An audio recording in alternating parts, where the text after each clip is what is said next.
Hey everyone, and welcome to Comics from the Multiverse. This is episode 195, and that relatively neutral face greeting you, but you can see him in the audio version, is Matt. Yeah, I was listening because it sounded like something was going on outside my window, so I was listening through one ear and not the other. Well, that's fine. I was just setting up so I could say that then also here with the miserable looking like he wants the world to end, not just for himself, but for everyone, because why should anyone be happy? Connor's here. I don't mind other people being happy, just as long as you're not. Oh, I'm happy. We got sales figures today. I couldn't be happier. Couldn't be happier. There are memes already being shared. The most popular segment on the show is this week. Memes are happening. I'm sure they are. I'm not like... the memes are fun. They're cute, Connor. They're cute, but the people love the sales talk. So here we are. So much so that Tim requested horror movie box office numbers on Screams After Midnight. So I'm calling that lies and slander. It's not even like he asked me before the show. He asked me during the show. Like, it wasn't at the start of the show, it was at the end, because he said, hey, I'm hearing so much about these sales figures. Can we do some figures on this show? Tim said that he wanted to do karaoke, but with podcast episodes. Yes. And I thought that was the most chaotic he's ever been. But if he really is asking for sales figures on horror, he's just jumped to chaotic evil. This is a DC Comics podcast. Every week we get together, we talk about DC Comics, the new books that are coming out, the ones that we read and want to talk about. So coming up on this week's show, we have DCeased, the Unkillables issue 1, which now normally, a sort of unspoken rule with the list of books, the order, is that Elseworlds and stuff go after all the main continuity books. But, you know, I felt like this was deserving of the headlining slot because, well, you know why. Anyway, also this week is Batman 89, Justice League 41, Aquaman 57, Legion of Superheroes number 4, Jimmy Olsen number 8, Wonder Twins issue 12, Wonder Woman Dead Earth number 2, Joker Kill a Smile number 3, Plunge issue 1, and the Lolo Woods issue 3. You might be wondering where Metal Men is. A couple of us did read it. I did not. We'll have that back next issue. Since I didn't read it, we decided to cut it for time because there was a lot of books, and DC decided to drop the mother of all news stories on us yesterday. Because I thought last week we had Generation 1 and the Solicits themselves, of course. We had Death Metal. Okay, that was their big news week. This week's going to be quiet. There's going to be nothing almost, right? If anything. And we had like a couple of little tidbits throughout the week, like 2 or 3 tiny little things. I've got a couple of things to talk about after this. But the headlining news that we're obviously going to start with here is the release of Dan DiDio from DC Comics. The release? Is he on a sports team, Pete? Well, this is the biggest news in a decade. Yeah, this is huge news. His current job title he's had since 2010. He's been with the company since 2002, but his current job title he's had since 2010, which I think is quite obvious when you look at the timeline, because a year after that, New 52 happened. It's very clear that, It's, well, from everything that's ever been said, New 52 was not his idea. That was Bob Harris's idea, and he kind of was the one in charge of overseeing it. Well, and he was the one that was like, if we do this, we have to full go. I remember an interview with him. You can't half-ass it. I think completely burn it down and build it back up. That wasn't necessarily the wrong sentiment in what he was doing. No. Like, if you're going to do it, you've got to just do it. Yeah, which they didn't, though. They sort of half-assed it anyway. I mean, they did for like 95% of it. Yes. There was like 2 books that didn't do it. Yeah. I mean, but it reestablished things, and it actually kind of worked for a little bit. And then when that stopped, Rebirth happened, and it kept it going. So for as much as I would, curse the man. The first thing I want to say, before we even get to say anything else, because I'm sure there's going to be a little bit of Didio's name being dragged through the mud to an extent here in a minute. I do want to make it very clear that he's always seemed like a really passionate guy. He's always seemed like a nice guy. I just don't necessarily agree with a lot of the creative choices that he would like to make. I think it's quite funny. I don't know if it was last week or the week before. We were talking about Didio in relation to this job position and being like, hey, we like the man, and we let him just do OMAC and Metal Men for the rest of his life, and that's fine. This is our fault, Connor, for saying that. Yeah. Someone listened to us. And went, So yeah, someone listened to our podcast, and all of a sudden Dan Didio's gone. And I think the weird thing here is there's a few other nuggets that have been added onto this to kind of like confirm, or maybe not confirm's not the right word, but further adhere to the speculation here that this news happened on a late Friday, which is not normal for news to be released if there's a planned thing to go out, right? If there's a planned news item or a big planned announcement, it'll happen, especially from DC, it'll happen like on a Tuesday or Wednesday. It'll be during the week, and it'll be like a planned time, and it'll be all set up and all the rest of it. This was on a Friday, and that kind of leads to the speculation that whatever happened very suddenly, that this was a decision that was made, and then they put a press release, or not even a press release, it was kind of leaked to sit on. You know, it was kind of like, you know, I think comicbook.com heard the news, and then the others like sort of confirmed it. Today, because we record this on Saturday, of course, today Newsarama added another couple of tidbits that I think further compound the idea that this was a very sudden decision.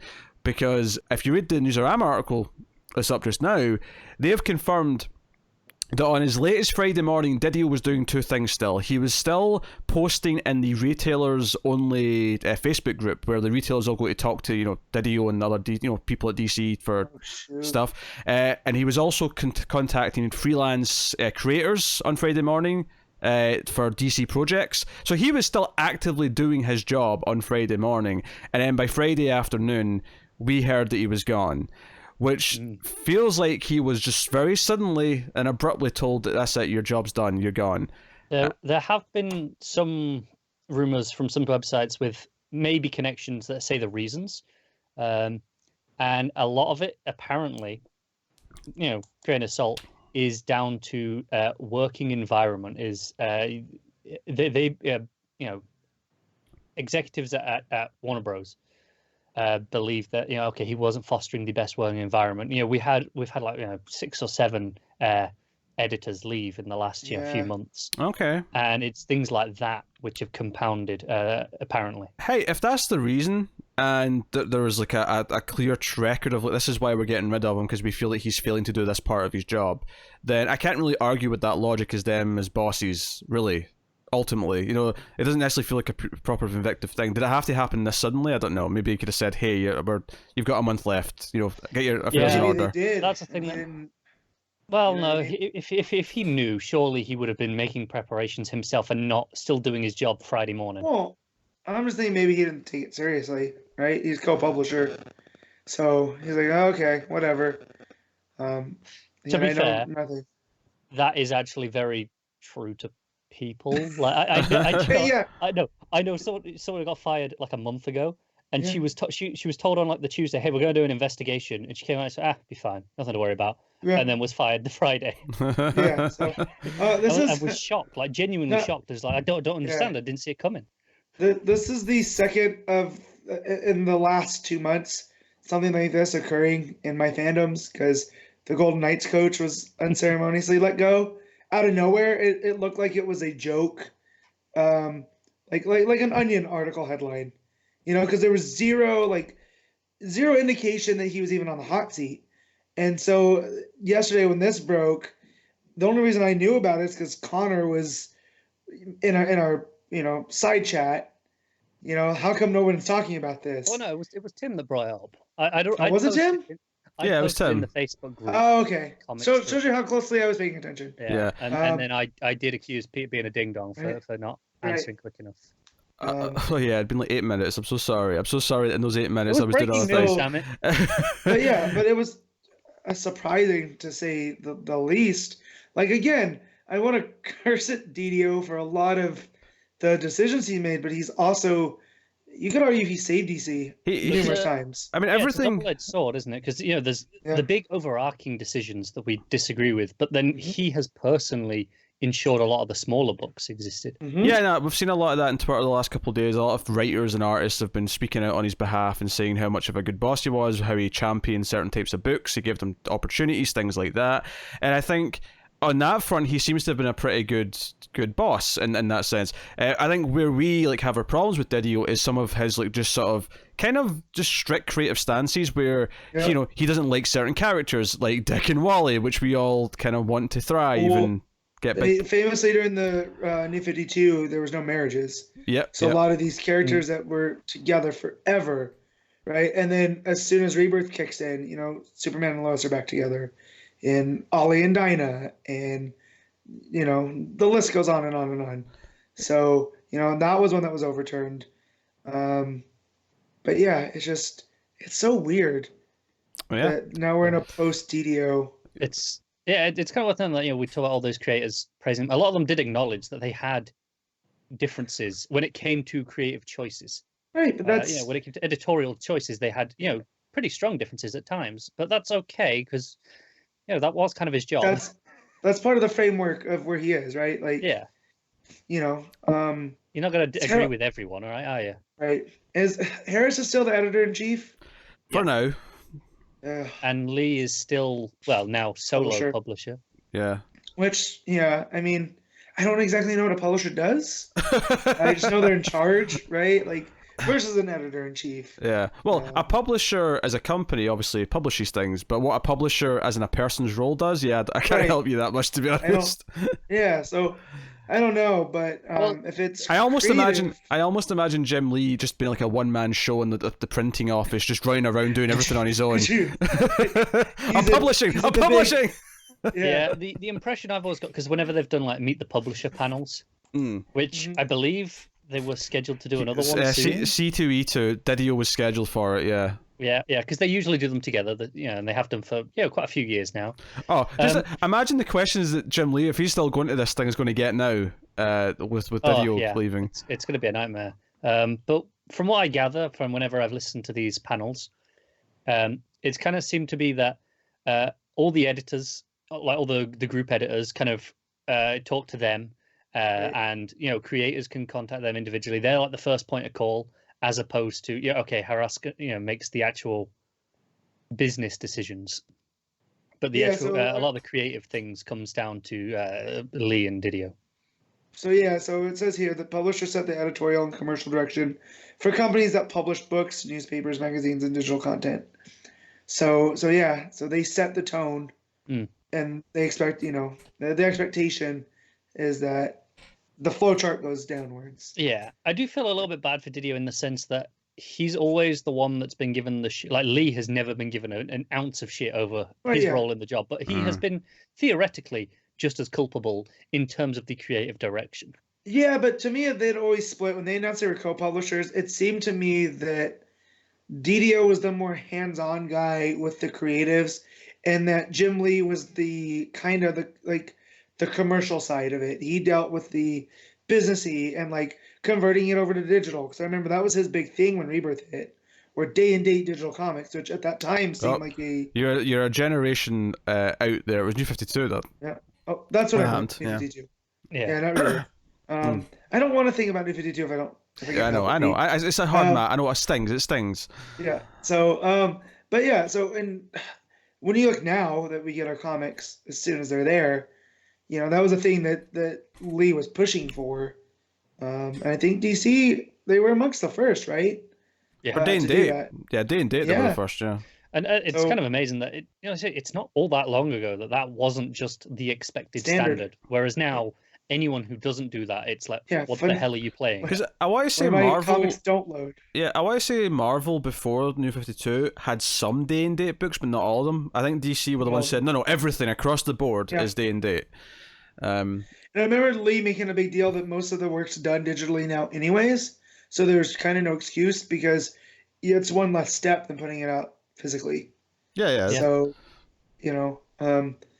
but yeah, so again, I don't know what exactly their jobs were, but yeah, you're right. Lee was DiDio was the whipping boy, and a lot of the creators, we famously loved when he caught a bunch of shit at one of the panels for decisions that were made from all the creators. So yeah, it seemed like he was kind of the whipping boy, but he was good about it. Like you never got the thing where he wasn't like, oh, well, was it my fault? It didn't work. To the point where even I'm going to have to name them, the site that we kind of despise, Bleeding Cool. They Rich there, he loves DiDio for a similar reason, in that he was like, you know what, I know what these sites are going to exist, and he kind of played up for it to them, and kind of spoke to them and not official capacity, but would be like acknowledge them in ways that other creators wouldn't.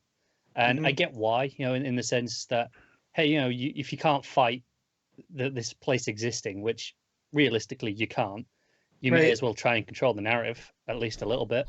Well, yeah, it's and to tie it to wrestling, there's Dave Meltzer, who gets all this dirt and puts it out as far as he knows, right? And the big company WWE, a lot of the guys don't like that, right? Because he thinks that he's doing a service or whatever. Yeah, he's better. I'd say he's definitely better respected though. He's more of an actual journalist, I'd say. Yeah, that's what I mean though. But like, what Connor's saying about these sites existing, that'd be like if they started actually working together, which you could almost feel kind of with AEW and Meltzer, right? Is you're not going to fight that he exists, so you might as well use it to your advantage. And if you want to use it for a storyline, go ahead. And that's kind of what DiDio did with the Nameless company. Yeah. So, and which is smart, right? Like, also, I can't tell you who Marvel's co-publisher is. I know who their editor-in-chief. It's right. Oh God, you're forgetting the name. Oh God, it's what was Cebulski, right? Well, yeah, but I was trying to remember what his Japanese name was, so I could. Right. Every time this comes up, he only refers to him by the Japanese name, and every so often he just completely blanks on it. I don't know. Kazawa-san, I don't know. I can't remember what I said, but he faked being Japanese to write a book about samurai, which is as dodgy as it sounds. Yeah, so here's the question though: is like, do they replace DiDio with someone? Is there going to be someone new in this position? Do they continue on with Jim Lee just kind of being sole publisher? Because I have to imagine DiDio was doing a fair bit of work, so surely Jim Lee can't just take it all on. Not if he wants to expect to draw anything ever again. Yeah. It's interesting. Outside the odd cover, what else is he drawing? It's been a while. I mean, the first issue of one of those metal age books? And it wasn't even all of him. Yeah, he was meant to do the first 3 issues, and he only did like half the first issue. He's had like short stories in some of the like the 1000 issues. Yeah, right? sure, yeah. But still, like that's small potatoes compared to a normal artist schedule. No, it is. It's pretty. But he's not a normal artist. He hasn't been a normal artist since Wildstorm. No. Right? Since he started Wildstorm and then sold it to DC. He's been a figurehead more than anything. Yeah, he tried to be at the start of the New 52. What was he on? Yeah. Was it Justice League? He League? designed all the costumes in Justice League. Yeah. And he would do an odd fill in here and there because that was kind of the thing was, Jim Lee's co-publisher now. Look at he's gonna go across the line. He tried to do that book with Snyder, the Superman one, right? Unchained. Yeah, that was him, wasn't it? Yeah. And that was 7 issues. That was heavily delayed. Yeah, it was delayed, but I think he did do them all in the end. Yeah, he did. Yeah, but that's like 2013 and we're talking about here. So it's been a while. It's been a while. I mean, obviously, I think the dream scenario here is that Jeff Johns gets this role, but I don't necessarily see it happening for a couple of reasons. I don't know if that is the dream scenario either, personally. Well, what do you think the dream scenario is? Who do you want? No, I don't have a name in mind. But I don't know if Jeff Johns is like, that's the thing I want necessarily. It's definitely what I want, because Jeff Johns, because if we're talking about these roles being about driving the creative direction for DC, then Johns is the person who I trust most in that role. Right. No, I get what you're saying, but I kind of want something fresh in that sense. Like Johns drove the direction for a long time in the context of, while not in a publisher role, he had a lot of the flagship books and drove the direction of certain things like that for a while. And I don't know, I've been in the mood for just something different, even though I love Johns. All right, Bendis. Boom, co-publisher. Yeah, I'm cool with that. If it means he writes less. Yeah, but now every book's going to have Bendis dialogue, Connor. No, it's not. He's not going to be that hands-on with the dialogue. My nightmare scenario, though, is I see this as like the Disneyification of companies, and I'm a big Disney fan, right? But like with the way that Iger has just bought up everything and just made it pieces, and then you kind of instill these suits that represent the company in those positions, and you just look at what happened at Warner's with Diane Nelson, right? and Jeff Johns and all of them not in those roles anymore. It was only a matter of time before it got to comics. Yeah, the worry here, other than maybe some nightmare scenarios of specific names, the worry, I guess, is that it'll be some generic Warner Brothers business suit person who comes in and doesn't really care about comics. He's just there to... but again, though, if the point of this job is the creative force, because if you got Bob Harris still making business choices, then the creative force surely has to be someone who has a creative mind who can drive the story. Right. But I don't know. I mean, only time will tell. I wonder if we'll get an announcement in the next couple of months of like, hey, so and so is now signed to be this fill this role, and maybe it's something they want a name for because it's someone they can say, hey, there's an announcement. We've got kind of like what they did with Jim Lee. Kinda, like. Or if it's like someone from a smaller company that is, I don't know too much about the smaller ones, right? But someone that has done real good inroads. I'm pretty sure Mark Waid just took a job like this at a small publisher, but if he hadn't, Mark Waid would be another pretty good pick, I think. But he did just take one at some other publisher whose name I can't remember. Yeah. I don't know, he can wear a lot of hats. I'm okay with that. And also with DiDio gone now, that was always the famous thing with Waid, was you'd always hear, is DiDio still there? Yep, I'm not coming back. And the inroads they've already made with the Ruckas. It's worth mentioning as well. Bringing Bendis over. I read on the Twitters, Gary Frank, like he was actually sick of DC and didn't want to come back, and it was DiDio, him getting in charge, that brought Gary Frank back. So as much as we're upset Wade's been gone because of DiDio, we have Gary Frank back because of DiDio. So and let's not forget a certain Mr. Liefeld being like, hey, look who's been very excited about this news. Yeah, honestly, if there's one reason why I want to root for DiDio, it's the idea that Rob Liefeld wants to against them. I saw that and it went. I take back every bad things I've said about DiDio, and that's not a slight to Liefeld, but I don't know. Everything I've heard about Liefeld, he's a super nice guy, but when it comes to comics and like that whole famously that Batman only sells because it's Batman, that was another one of those things. I was like, well, no, the book's good right now. And that's also, why it's selling. Even if it sells because it's Batman, yes, it's Batman. Right. And he's just upset that is a slight. He's just upset that Cable doesn't have that cred. That's all he's upset about. Yeah. So Batman just doesn't have enough pouches. That's what it is. Right. Oh dear. So now it's huge news. It's hard to tell where we're going with this and if anyone's going to replace him. But I wish DiDio no ill will. He did. Yeah. Whatever best job he could while he was there, even if fundamentally creatively I just disagree with some of the things that he has very dead set on. But and also like you brought up earlier, him like it just coming from out of nowhere, like he was talking about stuff that morning.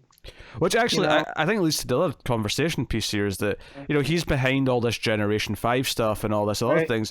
Like, obviously, they've solicited Generation 1. I do think we'll get those 5 issues, but it does make me wonder, whatever we get at the end of those Generation issues and whatever we get at the end of Death Metal, is that going to be what was planned to begin with, or is that changing now because Diddy was not here?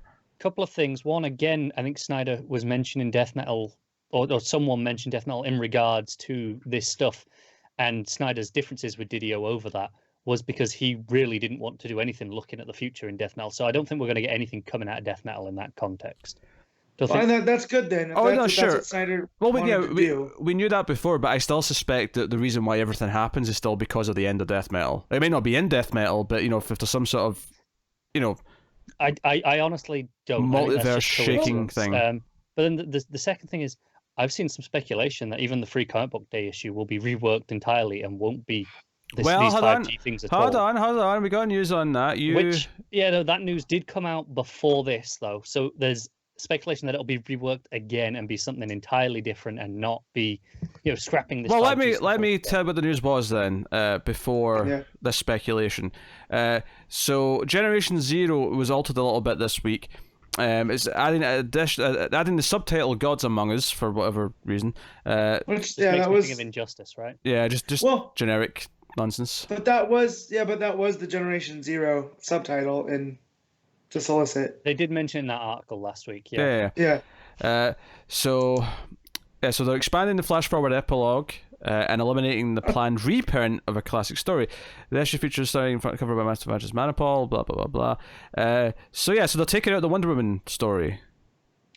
Yeah, which is interesting. To make room for extra pages of Lobdell's epilogue. I'm telling you that the metaverse exists, and Wally now with his power has just got rid of DiDio. So he knows what it feels like. That was the joke. As soon as he got Manhattan powers, DiDio was gone. Yep. Snapped him out of existence. So maybe it'll change again. I mean, I was looking forward to these 5 generation one shots, so I'm hoping they still happen. But I mean, we'll see. Yeah, because I mean, even if they don't do this whole complete rebrand, it's still nice to refresh every 5 years, right? That's what the metaverse concept was. So even if they refresh and we still get Wonder Woman, maybe it doesn't need to be a reprint, right? But we still get Wonder Woman's appearance changing things. Oh yeah, I mean, even if we don't get a new status quo at the end, I mean, it can still just be 5 one-shots explaining what the continuity is right now. Exactly. It can still just be that, but... I think that the problem with that is inherently what these 5 one-shots are doing is kind of changing the continuity, right? If Batman has been around for, that long and so has Superman, then it inherently changes where we are right now. But I mean, this might be just going off the deep end, because there's not actually any reason to think that they'll change everything right now. Like, the stuff that's planned for the next 4, 5, 6 months can still just play out while they're prepping whatever the plans are after that. I would suspect that most of the big changes to wherever we're going is probably not going to take effect until a few months down the line. Probably. I think it'll be really interesting to see if these do happen, if they get cancelled. Who knows? Maybe they don't want to lead into this whole thing and then have to kind of backtrack and not do it. I mean, it's an interesting news item to talk about. It makes us talking about the books far less interesting for the rest of the year, to take away the big interesting thing that was happening. You'll still have metal. I'm not. I mean, that'll be fun, but I'm not expecting, You don't really think it seems like they're changing things on the fly, and that maybe this is because, again, we don't know if DiDio walked, right, or just as he was removed. So, maybe he was like, "Fine, then I don't want to work here anymore." I mean, it's possible. It's possible that it's possible they took him into the office and they had a stern talking with him, and he threw a shit fit and said, "You know what, I'm done," and walked. That's always. I mean, I don't think it's lately, but it's possible. No, but because if you read this news came out before that. Yeah. And if the generational thing was his new direction, right? Yeah. As co-publisher, this kind of we all always want to build a narrative, right, and connect threads that might not be there. That seems to make sense now that if this is changing on the fly. I don't know. I don't like uncertainty in DC. At least I could count on DiDio to do what DiDio was going to do.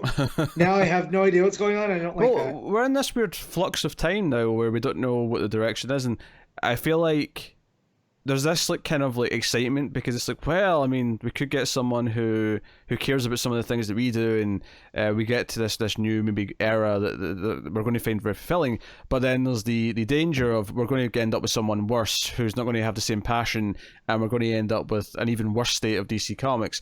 Either way, it will definitely be an interesting time to talk about DC Comics for the next while. Something we haven't even kind of talked about there is the amount of books being published.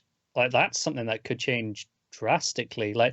It was okay, the new 52, we start obviously with 52 books, and now we've got significantly less than that, but we have a lot of minis happening here or there, whereas if you look at the March solicits for Marvel, there is so much just being flooded out of that. So will we get someone who comes in with that mindset of going, we need to compete for market share? Which, I mean, in Marvel, I mean, for the record, are publishing too much and have been for a long time. That's been their MO, is to just flood with so many. That they'll have 15 X-Men books, they'll have 6 Spider-Man books, they'll have they'll flood it with everything, and you have to kind of wade through the trash a little bit, and you wonder how much some of this stuff sells. I hear it, comic retailers talking about how there's half of Marvel's publishing line they don't even order any of. They literally just ignore half of it because no one buys it. The Marvel wall at my shop is so overpacked just because all the different miniseries too. I remember having to tell the guy that pulls my list, I don't need unless Aaron's writing Thor, I don't need the book. Because just the sheer number of different miniseries that were coming out, It's insane. But, that's the thing. We could get someone who wants to go in that direction. Which, again, be interested to see how that shapes out. Because I was looking at Marvel solicits because they just came out this week. And the first 15 books were all tie-ins to this event they're doing, which apparently starts the month before. I just didn't know about it, but Empire. There you go. That was it. With a Y. And it was just like 15 books that said Empire this, Empire that, and I'm like, okay, I can happily ignore all of these. So I'm not going to look at a single one of these books. I'm good. The problem is, we're looking at starting back up elsewhere in the very near future. Yes. What's really frustrating is some of the books I actually like and read are tying into this goddamn event. That's been Marvel's problem for years. And but like Captain Marvel has been a solid, top tier book for Marvel since Kelly Thompson's been writing it. And then it's and given what this Empire is, it's Kree Skrull stuff. I get, okay, with Captain Marvel that has an impact on, that makes sense in terms of the character. But god damn it, I just want to read my books, not all of this other shit. Yeah, it's frustrating. So we'd hope DC don't do that. I mean, there was about a year ago we were talking about DC reducing the number of books, and it kind of happened a little bit for a while, and then just kind of ramped back up again, as if. It's honestly, I feel like there has been some internal division because we heard about, come January, absolutely nothing will be double shipping anymore, and that wasn't just us. They told that. They obviously told the writers because Tynion took on Batman under that assumption, and then found out later, well, we're actually going to keep it. And same goes for Justice League, still double shipping, right? Yeah, it turned out that only one book actually, because there was a couple of books that already turned from double to single, but from when we heard that they were going to switch everything from double to single in January, only I think Detective's the only one that actually did. Everything else, Flash, Justice League, Wonder Woman, Batman, they're all still double. Right. So it kind of feels like there's some internal division at that level as well. And I don't know if that was, was one of the DiDio on one of those sides. Who knows? Maybe this is, another one of those things. But it does feel like they need someone at the helm with a bit of a firm hand, who can actually make these choices and make them stick. Yeah. So, yeah, we're in a weird time of uncertainty. I'm sure there'll be more to look at. Last question on this. Do we expect Metal Men to finish its entire run? Yes. Because they just removed him, unless he's just like, I'm not writing it anymore. Well, that's the thing. He has no... Obviously, he can still do it as a freelance, right? There's no reason why not. He has left every official capacity with the company. It's not just as, his role as co-publisher. He has no connection to the company at all, but he could still write the book as a freelancer if he wanted to, if they would let him. Who knows? Yeah, well, I mean, presumably because of what issue 6 was out this week. Was it 5? So presumably 6 and 7, maybe 8 are written because the artist will be working on the next one, right? So he's probably an issue or 2 ahead. Given that the solicit for May's issues there, I suspect that he's a little bit ahead. So I mean, it'd be a shame if he didn't finish, because at this point he's probably only got maybe 3 left to write, if he's not already just done them in advance, which he might have done. I mean, there's nothing to say that he might have not have done that. So we have no idea. So I hope he finishes. I hope it doesn't just leave in limbo because he's not in charge anymore, so that he can't ensure it gets published. It feels like the sort of spiteful thing that I can see happening from whatever. If he was fired or quit, whichever way it went down. Right. I can see the spiteful thing being, well, screw you, we're not letting you finish that book then, right? It doesn't feel amicable, I'll say that. And correct me if I'm wrong here, but DiDio himself has not said a word to the public. No. Nor has DC officially. Yeah, that's true. So there has been no statement whatsoever. It does not feel amicable at all, which is a shame. So yeah, from what we can tell, executives were told on Friday after it happened, I assume, but before we all heard about it. However, only the executives who were, in the offices in Burbank knew about this, because there was some that were off at a conference. They were given a speech at something or other. What conference was it? They were given a speech on how Didio's taking them into the future, and how Didio's the linchpin of the whole thing. It was the Comics Pro thing in Portland. Yes, that happens, and I'm just imagining them giving a speech. Didio's the king who's steering the ship. He's the captain. He's taking us out of the future. Then look at a earpiece and they get a little message on it. Oh, by the way, Didio just get fired. Change direction. Oh, but I mean, A ship is a whole crew. It's not just one man. Oh, yeah, it's No, not just one man. They pulled out. They didn't do their speech. They obviously got told, hey, don't do your slot, right? And also, it seems to be a lot of them learnt about it at the executives who were in that room learnt about it at the same time as us on their phones, seeing the headlines, and all had to just leave the room and just like, right, get out of here right now. Yeah. What's the opposite of amicable? Because that's what this would be. Hostile? Because if people aren't finding out until, people aren't finding out on their phones as they're supposed to be giving a speech. Yeah, I mean, hell, I didn't really need the confirmation, but if anything tells you this was like a not a planned announcement or a planned information leak, then that tells you right there that some of the executives were finding out from the news sites on their phone, or their Twitter was probably blowing up or whatever. They're sitting there in the room with all these people. There was like 2 executives in the room that were supposed to give like an hour-long presentation or something, and and then they saw this and left. Right. Well, I think we'll move on from this just now because I feel like this is something we're probably going to talk about every week for a while because there's probably going to be some new news. Trickling out on this over time, so I think for the sake of getting some other things today, we'll move on. But obviously, this is a big deal in terms of management, in terms of people running the company. This is by far the biggest news we've ever had on this show. Not creatively per se, although it could turn into a very big creative news as well. But we'll keep you posted episode to episode. But yes, so just a little bit of news here. So Batman Catwoman it was revealed this week. I guess if you skip ahead if you're terrified about spoilers or whatever. But I mean, these are spoilers that Tom King posted on his own Twitter. No, he did. But some people like to go media blackout and like to try and avoid things like this. So the warning's for them. So Catwoman is pregnant, and there's like an image revealed from it, and this basically confirms this book is essentially going to be like Mr. Miracle and not in continuity. It's going to be this own little 12-issue thing. Well, it's in King continuity. King continuity. Well, that is because remember the Michael Lark story from that issue?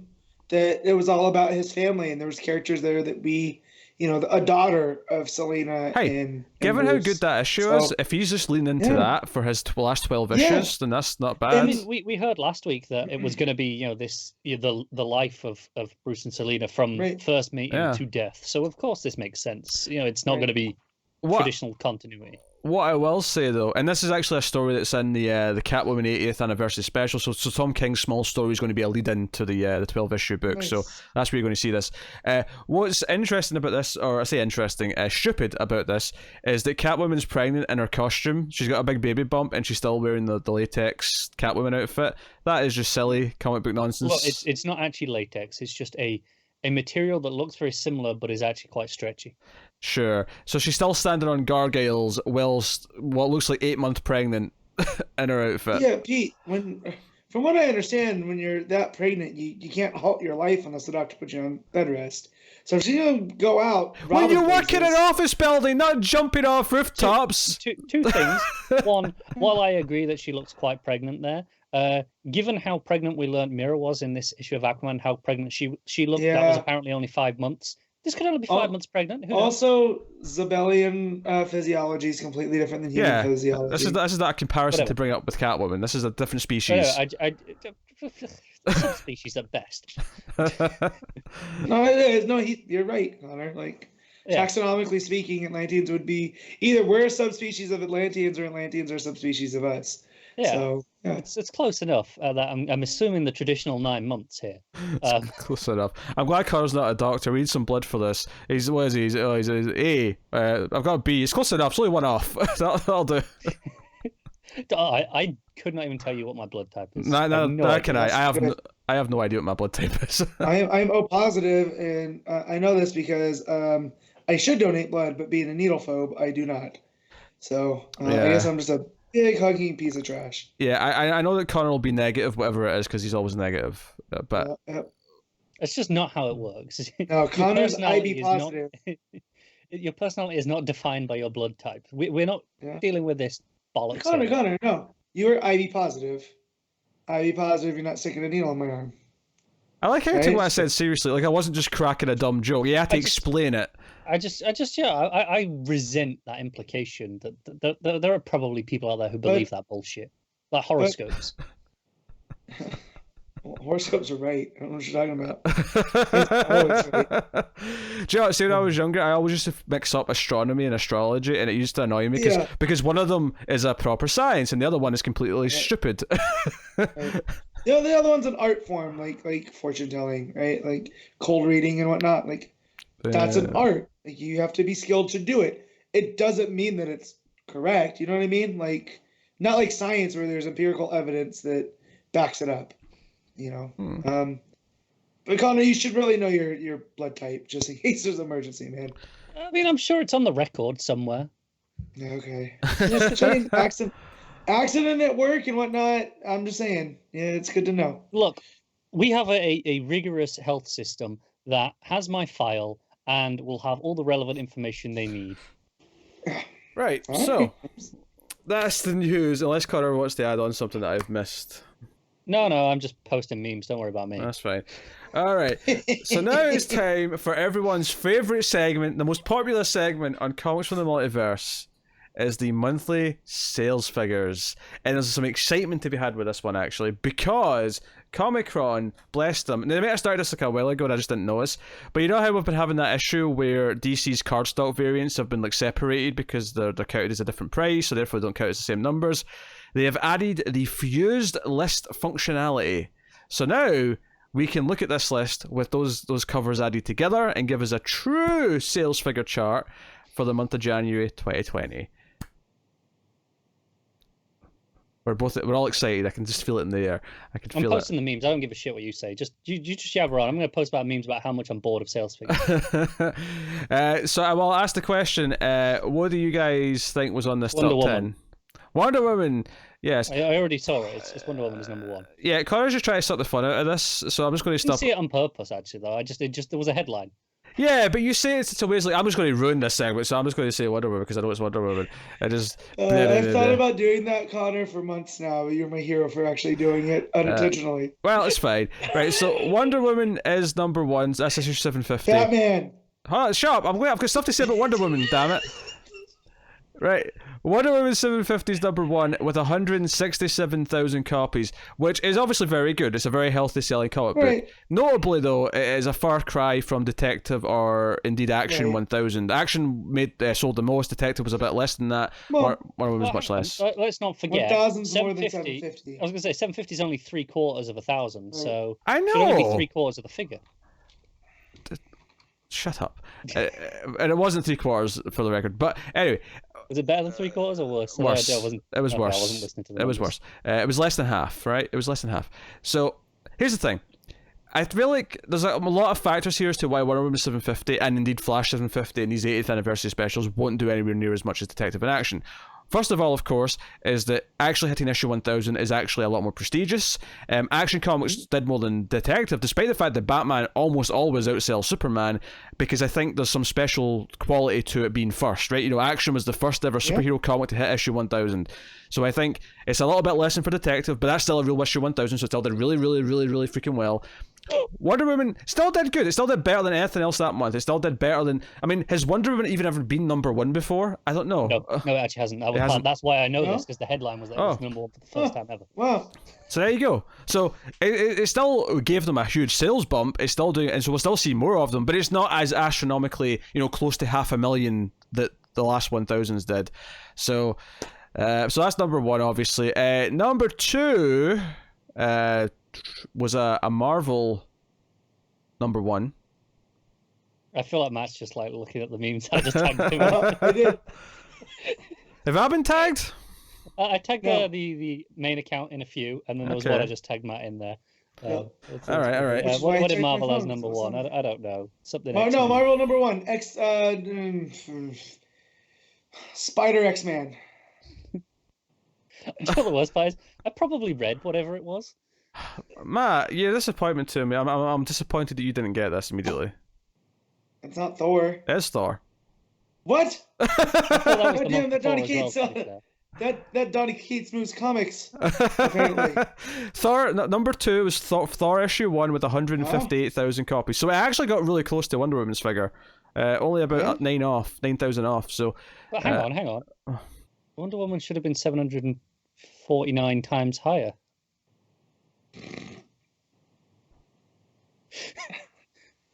You're making this last longer, Connor. I know, I'm sorry. I'm just going to say nothing in any of the reviews. Yes, yes.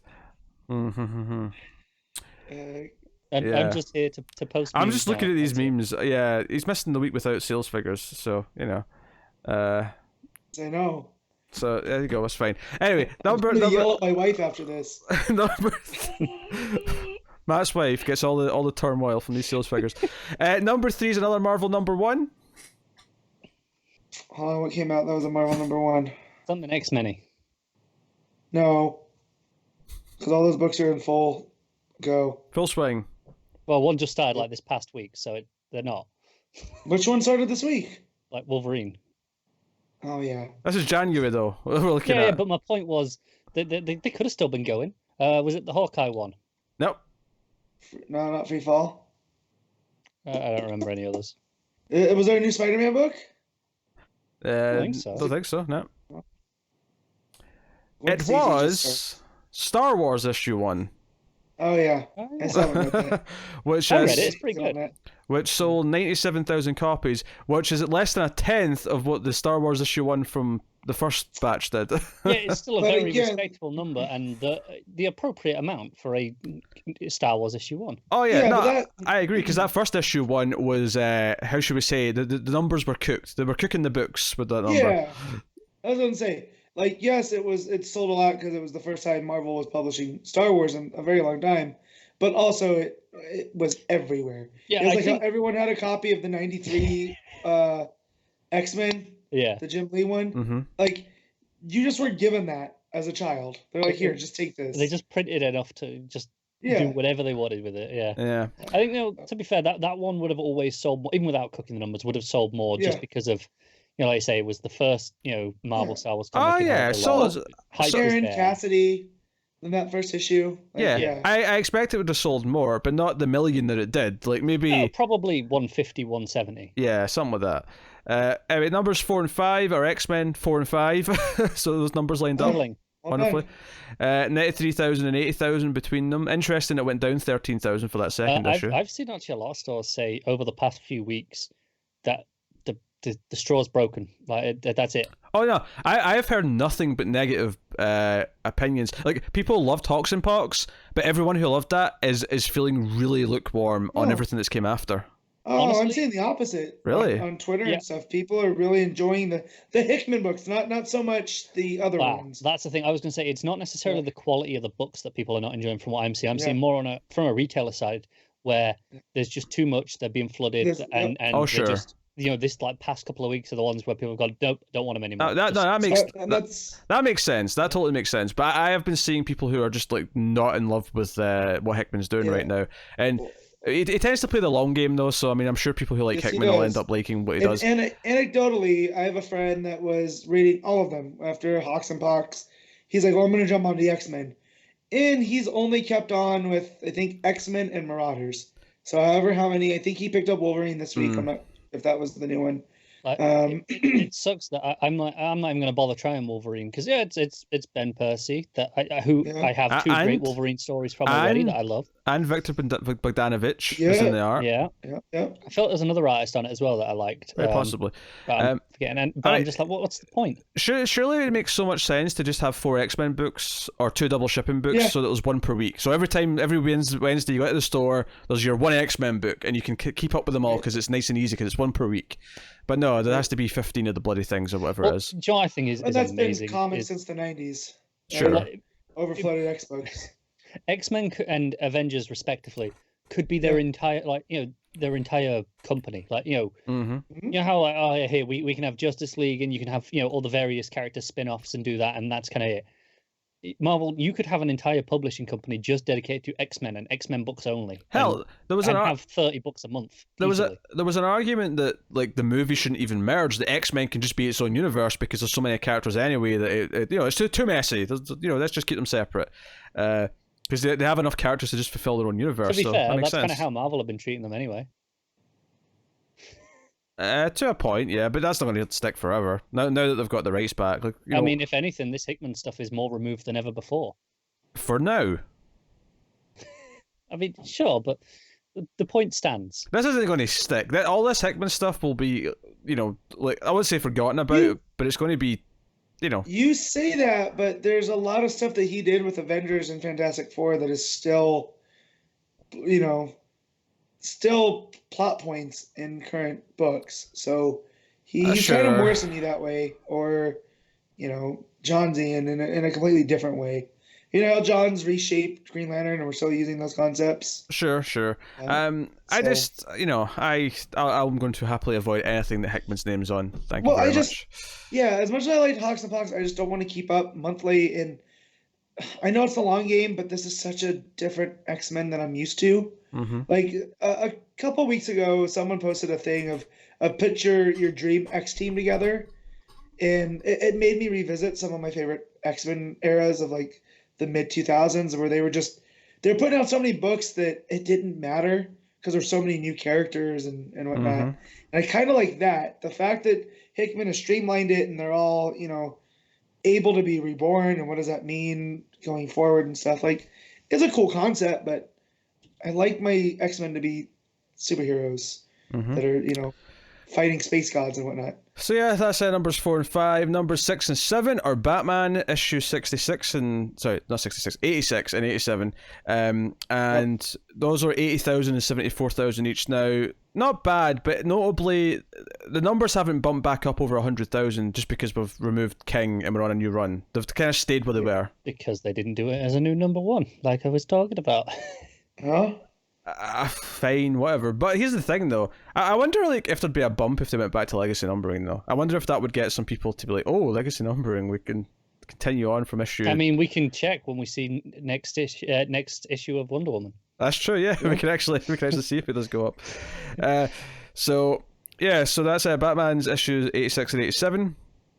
First two Tynion issues. Number was 6 and 7 yet. Number 8 is another Marvel number 1. Is this Hawkeye now? No. Damn. Give us a corner of the universe that we're in.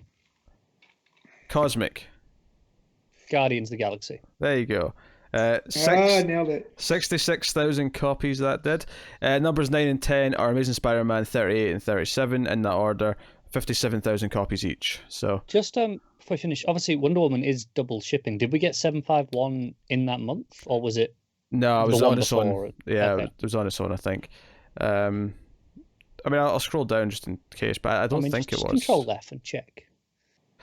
I need to lean forward then. All right, I'll control F. Oh Christ, I'm asking so much. Just to check. Nah, it wasn't. Nah. Okay. Nah, because the next Wonder book is Wonder Twins at 221 with 7,900 copies. Better than Wonder Woman 750 though. I wouldn't. There's some good stories in that. I'm not ready. Yeah, but Wonder Twins is like fantastic. I'm not ready to say that. Number 12 on the fuse list is Batman Curse of the White Knight with 55,000 copies. I'm just sort of skipping Taylor. I think that's the first time that's been outside the top 10 from memory. Yeah. Interestingly, Thor issue 2 was number 15 with 51,000 copies. So obviously that's a big drop Steep from drop number off. 1. Yeah. That's I mean, like a roller coaster. There's a 2-word answer for why. Variant covers. Yep, that's pretty much it. I'm just looking for some notable DC stuff to tell you about. Joker Harley Criminal Sanity issue 2 was number 23 with 46,000 copies. Batman Superman was number 24 with 46,000 copies as well. And Detective Comics was number 25 with 45,000 copies. Detective still did double ship last month, but it's not double shipping in future months because there was only one issue on the last Solicits. The last two Solicits, I think, only had one detective. Sure? The last one only had one detective. May's definitely has one Detective Comics issue. What issue was that on there? This was issues 27 and 20. Oh, sorry. No, 1018 and 1019. I was looking at the rank, not the. Okay, May has just 1023. So. What months were those issues? What's the argument here? I was stretching. I'm just trying to figure out when it was stopping. Like if it was from after that. Okay, so 18, 19 was January. Yeah. 20, 21, 22, 20. Yeah, it has to be single from now. Yeah, from now. Yeah. Yeah. Yeah. I knew it was switched. I didn't realize that January was still double. So that's cool. Yeah, Justice League 39. That's Snyder's last issue. It was down at number 31 with 44,000 copies. You can see there's a lot of 45, 44,000s down here. They're all very close now. Once you get to this part of the list, they're all kind of within 10s and 20s and 30s of each other. Superman number 34 with 43,000. That's issue 19 from January. It was a very good issue, in fact. So it's a shame it's not selling a little bit better. It seems like the 40,000s and the high 30s is kind of where a lot of the bigger books sell now. Obviously not the huge books, but a lot of the Superman, your Action, your Justice Leagues, your Detectives, they're all kind of in that 30 to 40,000 range. Yeah. Which isn't exciting to look at. It's consistent for them maybe, but it's not like exciting numbers. And then, man, Flash 85 is only 31,000 copies, down at number 50. Yeah, can't See say what it really happens when I deserves stop that buying much. it? Yeah, so... Matt, you were still buying it in January. Yeah, you only just dropped it. So February's numbers were down even more because Matt stopped buying it. That's the lesson here. Yeah. And again, these don't factor in digital sales either. They don't. So, No. Right.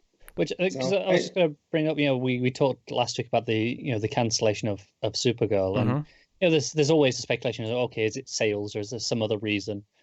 I am leaning towards some other reason because apparently there are like 28 other books that DC publish that have less numbers, at least on the physical charts. Yeah, Supergirl in January sold 19.7 thousand, which I think it's been kind of in the low 20s for a long time. Yeah.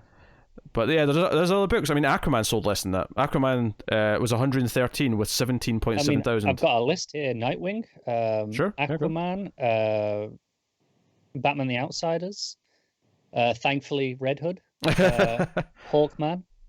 What else have we got? That's a bit. Batgirl's down there. That's down to 16,000 issues sold for January. Yeah, apparently the lowest thing that DC have, at least on these last charts, was Dial H for Hero. It's kind of sad because that book's fantastic. Yeah, it's just kind of the way it is. I mean, obviously, like, you hope digital figures do help these books because they should. Yeah, I think there's always a consideration of bookstores as well and long-term packaging for the trades. That is always a factor in some of these books, I'm sure. Yeah, because the rule we've heard before, that's just kind of speculation, but you should just add on 30% for digital. I wonder how true that still is, and if it's maybe higher when you get lower on the list. Like, I'm going to say, given that that we recently got those comments from Jim Lee that their digital sales have kind of plateaued, I don't think it's risen much since that speculation came out. Yeah, maybe, but when you look at a book that's only selling like 10,000 copies, like, it's kind of easier for that to like double its amount with digital than say a book that's selling at 80,000 copies. It's easier for that to do. So curious. But anyway, that is the sales talk for the month, which, despite the resistance, it always seems to end up being an enjoyable conversation, despite the resistance. It's only because I post all the memes that make it fun. Oh yeah, because that factored into anything. I mean, it factored into me ignoring the first half of the conversation. Yeah. So yes, sales will return next week. Don't you worry. They will not return next week. How dare you? Oh, sorry, next month. Next month. We'll do some sales redux next week. Do some in-depth analysis. Okay, I need a new meme template for this one. So that is the sales figures for January, and that pretty much wraps up the news and sales and anything else we're going to chat about before we get to books. So yes, let's talk about books then. We'll start off with DCeased, the Unkillables, issue 1. Tom Taylor writing with Karl Mostert on the art. This is the first of 3 issues, oversized issues, which is a spin-off to DCeased, which we just finished a few months ago. Yeah. Wasn't that long ago? That's pretty quick. So it's still won't read it digitally because I ain't falling for the anti-life virus. Only reading it physically, so I had to pick it up. I'll say this, that I simultaneously love Tom Taylor and hate him. Do you know why? Because he made you like Jason Todd story. He did. I was going to put that out on Twitter. I couldn't put it into words, so I decided to save it for the show. But if this is how Jason Todd was consistently written, where he's almost Guy Gardner-esque, I would like him. But he's not written like this by So certain other writers. what you're saying is, in the hands of competent writers, he's not terrible. Yeah, there's no such thing really as a bad character, right? Just kind of bad creatives. Yeah. So I don't know. Guy Gardner's pretty shitty, so I mean, I don't know if I agree Screw with you, this. Pete. Honestly, my favorite moment in this book is on the very first page. yeah, Deathstroke ringing a doorbell with his sword. Oh, sure. Just, I Good. love it. yeah, that's pretty good. You know how I was really down in the art on the regular DCeased book? I wasn't really a big fan of Hirsching's thing. Yeah, Now, because you're a terrible person. now, that's not to say that there's no problems in this, but I do like the art much, much better than that book. This is too Frank Quitely-esque, which I love Quitely's layouts.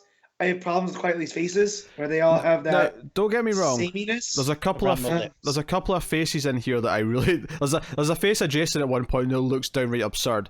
But Yeah. generally speaking, I like the art, especially like faces aren't so hot. But luckily, a lot of these characters are wearing masks, so all the characters Yeah. in masks look great. It works out. It works out. And the coloring I really like. I really like the overall layouts and coloring. So really good stuff. So basically, Deathstroke's there.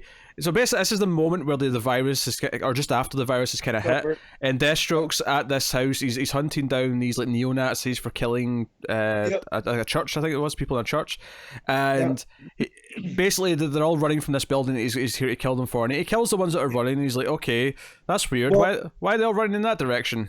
What's There's the happening? first one that jumps out the window and he's like, I've seen people run before. And then he keeps on trying to run after he's got this shattered leg and he's like, well, that's new.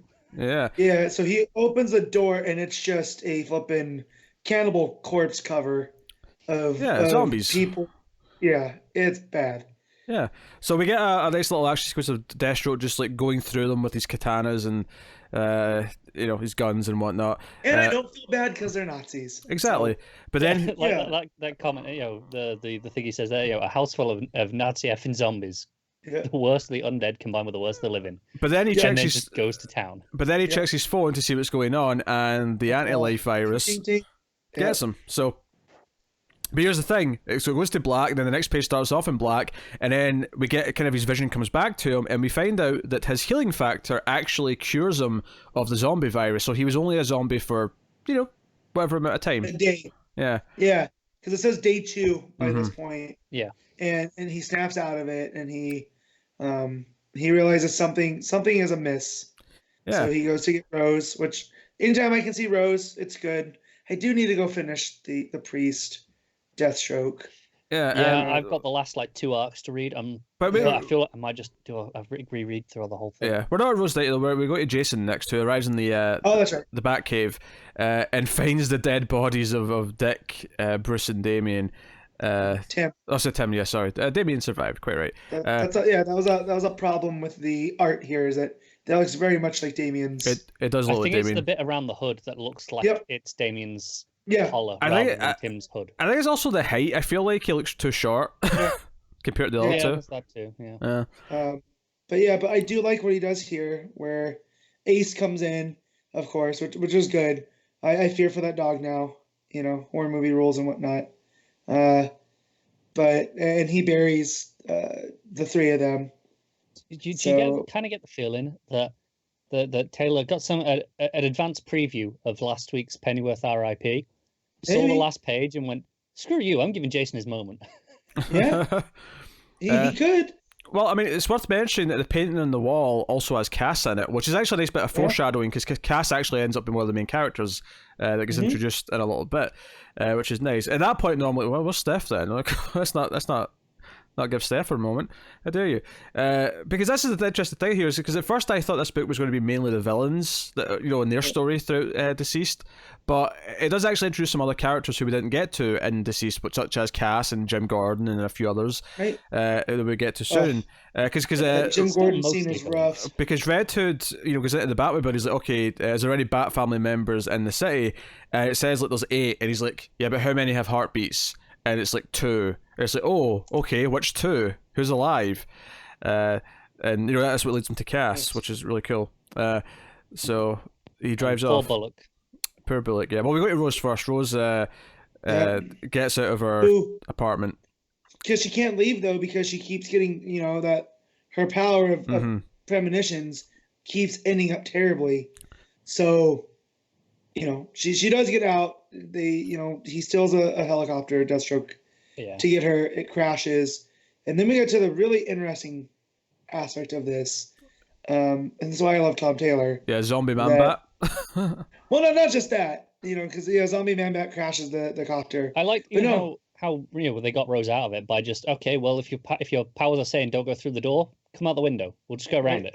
Yeah, she got the fire escape. Yeah, so we have this crash, and like they're kind of like trying to figure out what to do, and that's when Mirror Master shows up in the reflection, and it's like, yeah, he's safe because he's in the reflective world, and he's like, hey, the reflective world. You mean the mirror world? The mirror world, whatever. And he's like, hey, like, we're here to make you an offer from Vandal Savage, and I'm sure it'll extend to your daughter. So if you want to come with me, these goggles will protect you from the anti-life equation, and we'll go through it. And we actually get this great full page spread of like all these various reflections in the mirror world, and he's like, try not to look at them. It's kind of a depressing sight right now to look at. Not pretty. Yeah, what's going on in the world. Yeah. So they end up in this at Vandal Savage's base, which he tells a story about a tree lobster, which of course I looked up. Of course you did. And it's a real thing that this species of insect got wiped out by rats.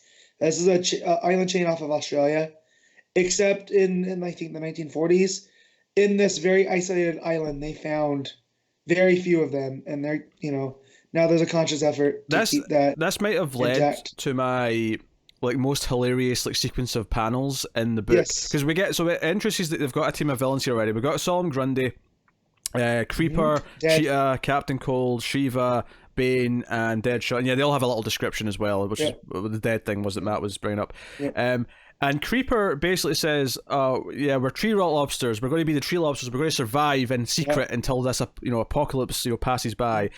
And he's like, I made hats. Yeah, I made a T-shirt, and we see Solemn Grundy wearing "I'm a tree lobster," and he's like, I've got hats too. And he's like, I'm halfway through writing this theme song. I know we're technically supervillains, but do you think it's too much of a stretch to call us mobsters? Because it would really help with rhyming in the chorus. And this is where I love Tom Taylor, that in a book that gets as dark as this one is, right? We just had Jason bury the Bat family, right? like 6-7 pages before. Right. Yeah, and now here we get, not only do we get a science nerd moment, but we get a joke with Solomon Grundy wearing "I'm a tree lobster" shirt. Do you know that joke? I mean, this was all very funny. I was really into this, and he made me like the Creeper. I don't think I've ever liked before. He made me like the Creeper 3 panels. I always thought of the Creeper as an anti-hero. Sure, I mean, he kind of is for the most part. Yeah. So to call him a de facto villain, I think it's a little far. To be fair, depending on the time, you can kind of say the same about Cold and Deadshot as No, well. but those two are always firmly in the villain pool, that they're almost anti-villains at that point. Sure. You know what I mean? It's a weird. But this panel, this joke with the mobsters, made me laugh so much. This was a genuinely laugh out loud moment. So good. And I think that what makes it really work is he doesn't explain anything here. He just says mobsters, and it would help with the rhyming. And then in your own head, you go, "Wait, what? Lobsters? Oh!" And it's funny because you have to do that final little tiptoe step. You have to do it yourself in your head. Yeah, because you just get your mobsters rhyming with what, and then look back up if you we're the tree lobsters. Literally, you raise your eyes half an inch and you see the "I'm a tree lobster" T-shirt, and you go, "Oh yeah, sure." Yeah, and it makes it funnier because it lets you do the last little bit yourself. And then we go to Gotham, and Cass is in the police station helping Gordon. She's the only Bat that's coming, and can I just say that she's in her Batgirl outfit, and I love it, and thank you, Taylor and co. for this.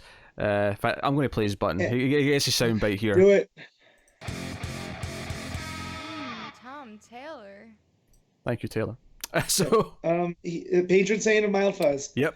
So, and the characterization of Cass is there, where she speaks in short sentences, where it feels like she's a little bit more advanced than where she is right now, but not much. So I do like that. So she'll be able to communicate with the rest of them. So they end up escaping with his help because But Jason took the car, which he was never allowed to drive. So he's still being that jerk Robin, and he crashes it through the in his defense. How many times has Bruce crashed through a wall? No, he has. But yeah, and then so it starts shooting. So they Gordon realizes he does a quick math that's not Batman, and whatnot. So he wants to find his daughter. Yeah. And I thought this was another cool moment with Taylor where Yeah. Gordon's like, yeah, I kind of always suspected, but I always just played along. Yeah, because he says, I want to find Barbara, and Jason's like, oh, give us Barbara's heartbeat or heart signal, and it's it's flatlined, and Cass is like, oh no, I think that's the first thing you actually hear from her. Maybe it's just her saying, oh no. No, she had one line before, Did she? Which told Gordon to act now. Oh, okay. Right. After Bullock got attacked. She's like, wait a minute. Okay, so first of all he's doubting it, but then he's like, wait, why do you have like a monitor on my daughter? And Jason's just like, okay, you don't have to, Batman's not here, let's not play the game anymore. And he's taking off his helmet and he sees him and he sees, but you're Jason Todd. And Cass takes down our helmet and just says hello. And he's like, Cassandra Cain. And then Gordon just like rubs his eyes and says, Bruce Wayne, Dick Grayson, Tim Drake, Damian Wayne, Barbara. Right. Oh. and are they all like gone? And he's like, Damian was alive last he checked, but that's it. Yeah, we know he is because we sort of obviously read the main book. But I mean, they don't know that.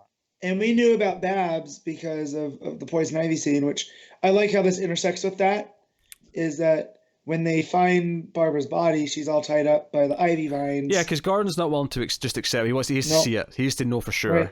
Yeah. And so I actually, before we get to that as well, I really like the moment where Gordon's like, hang on, why am I monitored? And Jason's like, I mean, Bruce is kind of terrible at expressing himself, but this was, his way of going, no, Bruce thought of you as family. He really, did care. Yeah.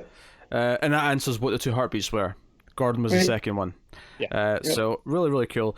It's nice that it intersects with that poison episode. Actually, it's during this scene though. Jason's face is the close up when he's in the hood, and he says it should have been me. That I don't know what's going on with his face in that panel, but holy shit, it looks bad. It's because the mouth is tiny. Yeah, and I typically like this art quite a bit, but holy crap, that face. I was not feeling. I feel like about most of the faces, unfortunately, in the issue.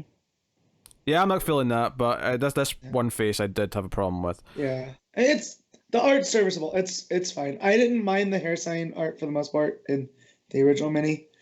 I might prefer it to that just because taste is being different and whatnot. But yeah. However, I got a good laugh here when Jason ties Joker's body to the Batmobile. How big is this Batmobile? Pretty big, apparently. Yeah.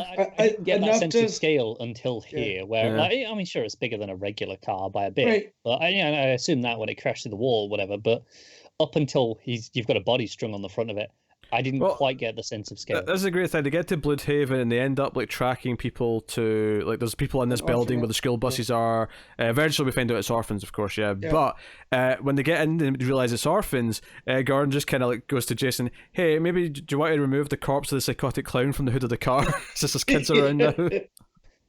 And he's just like. Good. Yeah. Oh, all right. Yeah. That was good. So some of these kids are actually really smart and they've been kind of holding people off, and it's like, okay, we're going to help you, we're not going to leave you behind, and this is kind of where the book ends, and it's like we're going to get through this together. The kids mentioned that there was a hero here who reinforced the doors, bent the back. Do we know who that is? I never quite. I don't think so. I mean, what super strength people did we not see in DCeased? Or maybe we did see them, and this is something they could have done during their plot. The key is that it's in Bloodhaven. That's why I was named Bloodhaven, and we know it's a woman.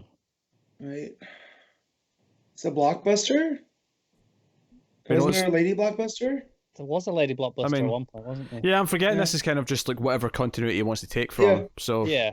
I mean, it literally could be anybody, right? It could be Orca, right? I mean, it could have been. I was just wondering if anyone had any that's who that one must be. I'm not convinced it's someone that's related to Bloodhaven.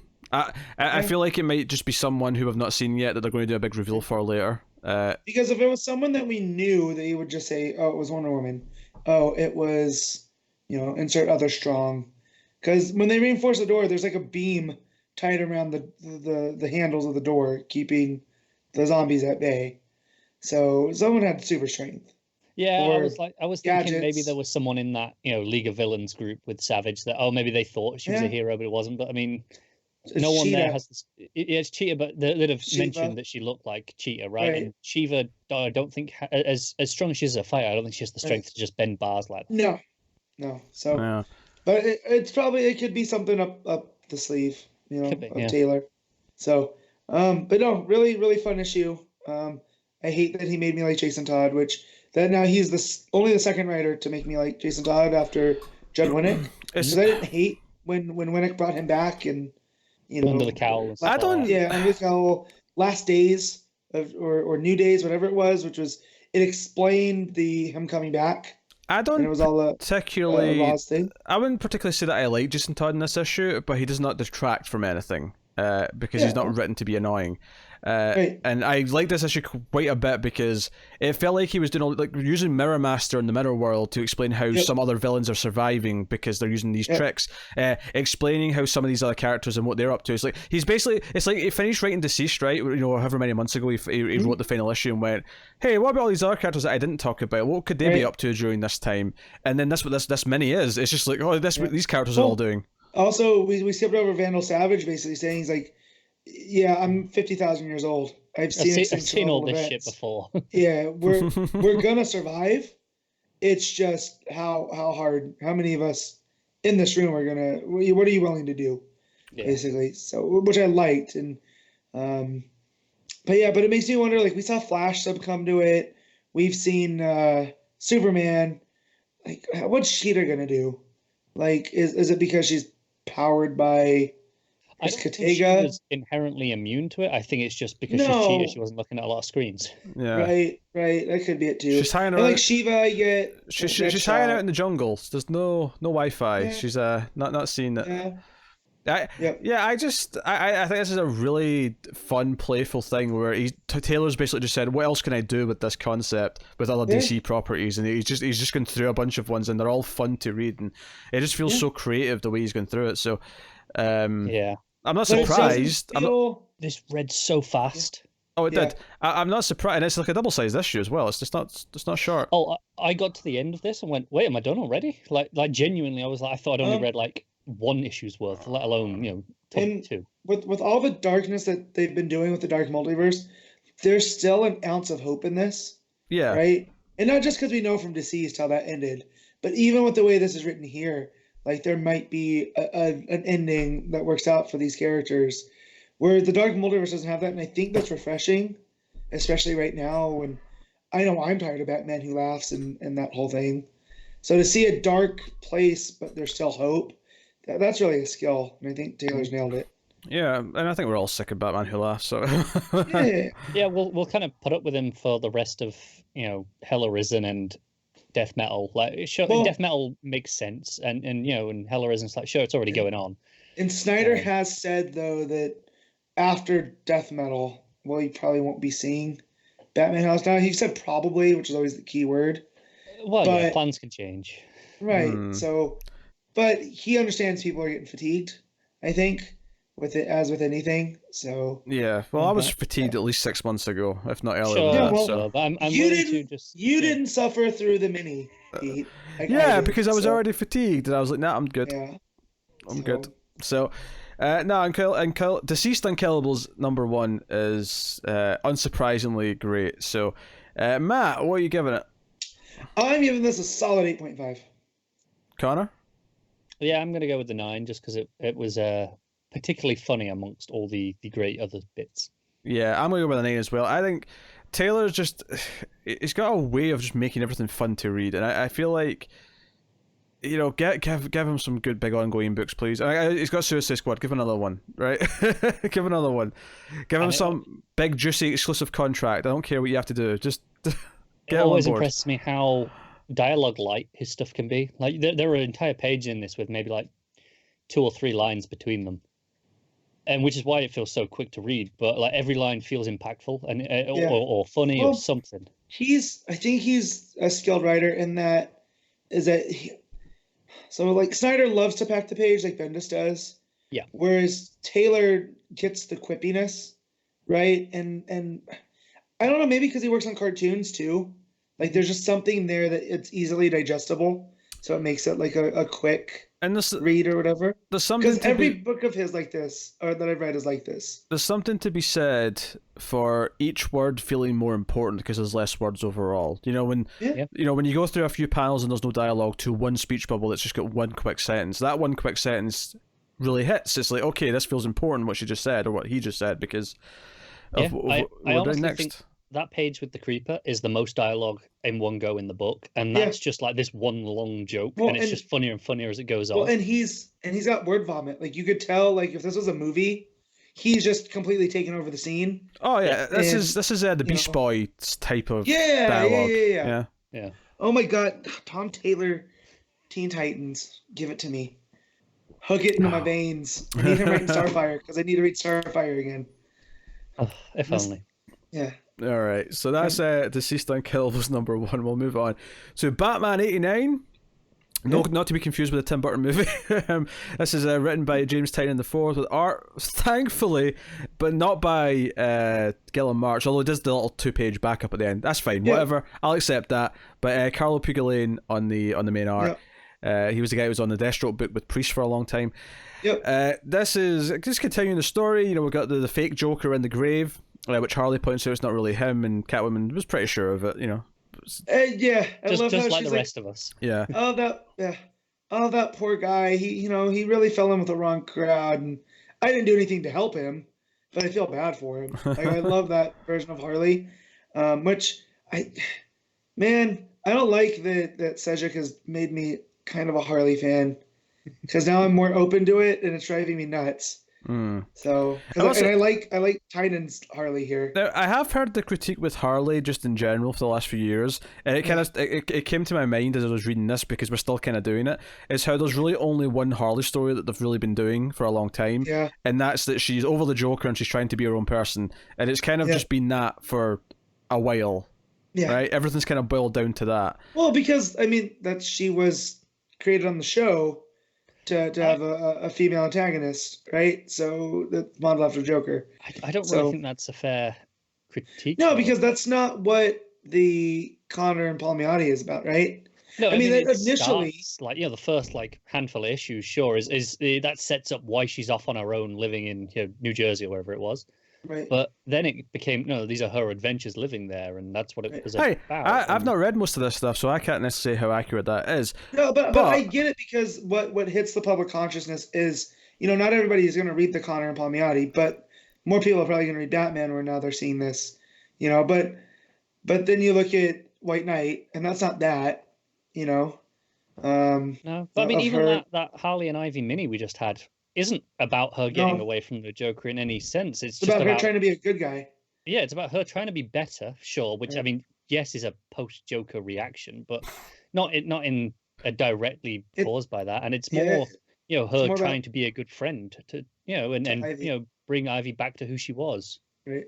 So, but I will say here, I like this because it's going to set up Punchline, which the guy that works at my shop says, I hate this book. I go, I read it today. It wasn't that bad.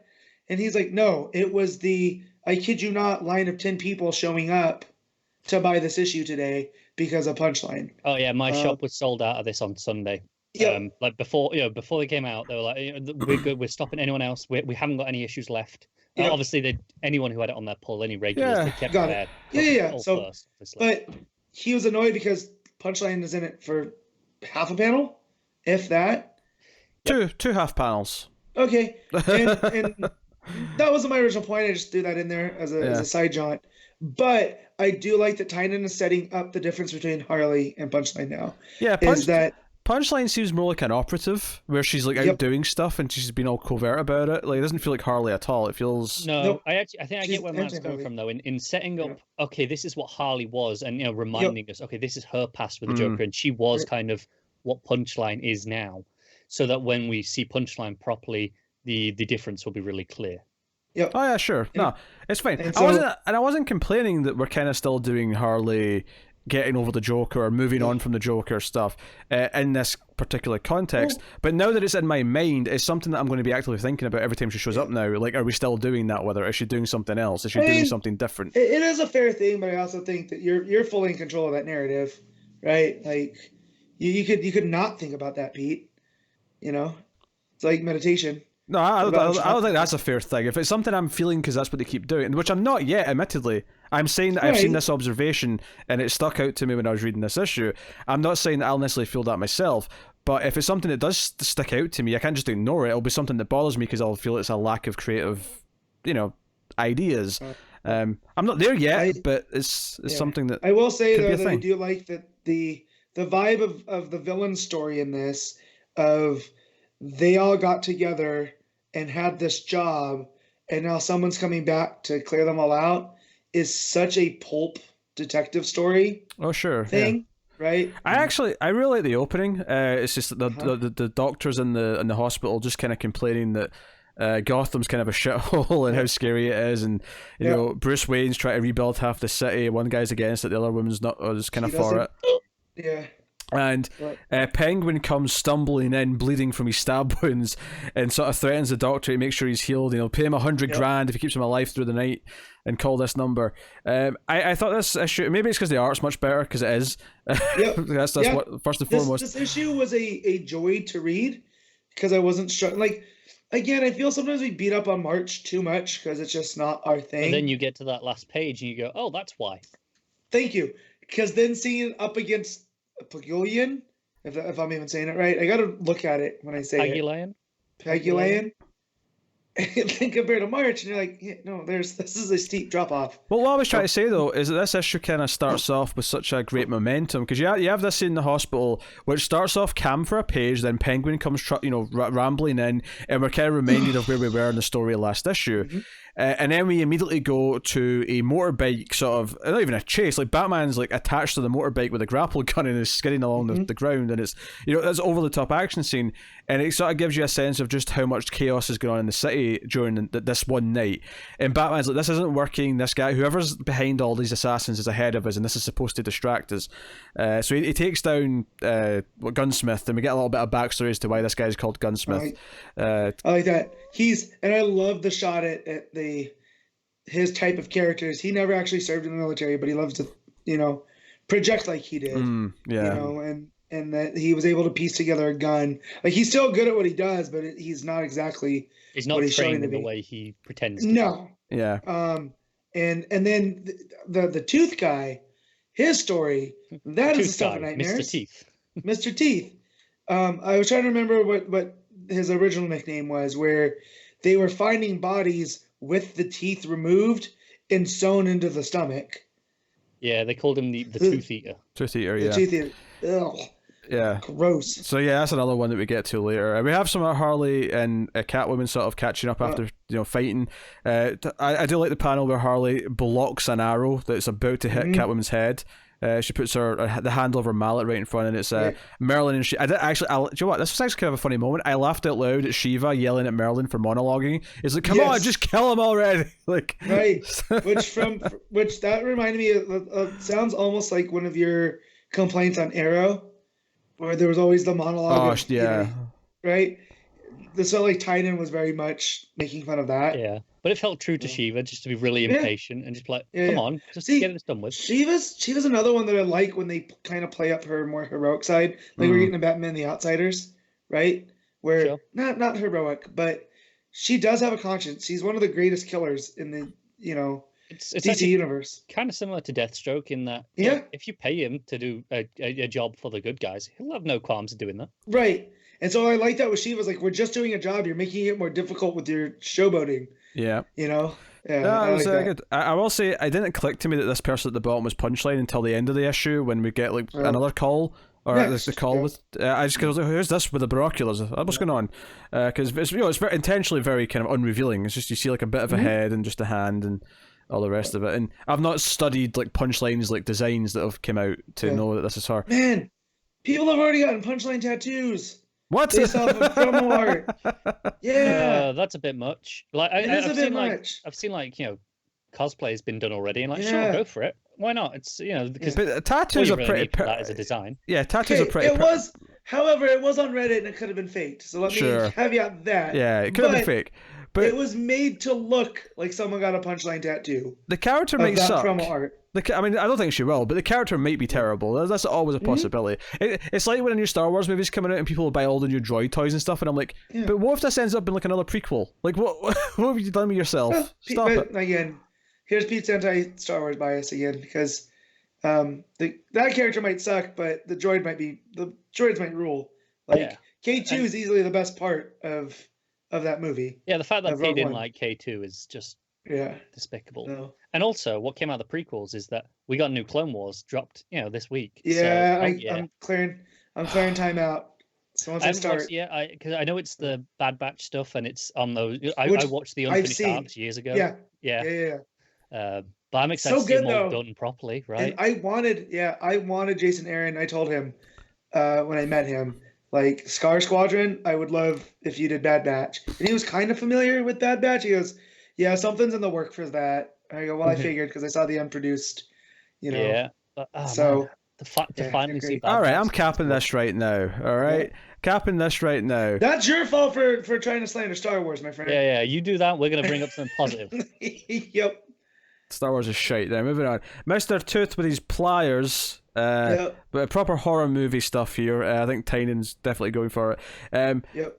Yeah, I'm liking the banter more and more between Batman and Lucius. My liking one that. problem was when he called him Mr. Wayne over the comms. That's fair. But what I did like though is that when he gets to the recording of Riddler in this mystery character, who we later find out from Harley's called Design, or Catwoman I think says he's called Design. Designer. Yeah, the designer is that he mentions that he notices that Riddler's giving him these like hand signs behind his back, and it's this this particular type of sign, and Lucius is like, wait a minute, you've got something in the quill that helped you do that. There's no way you just figured that out.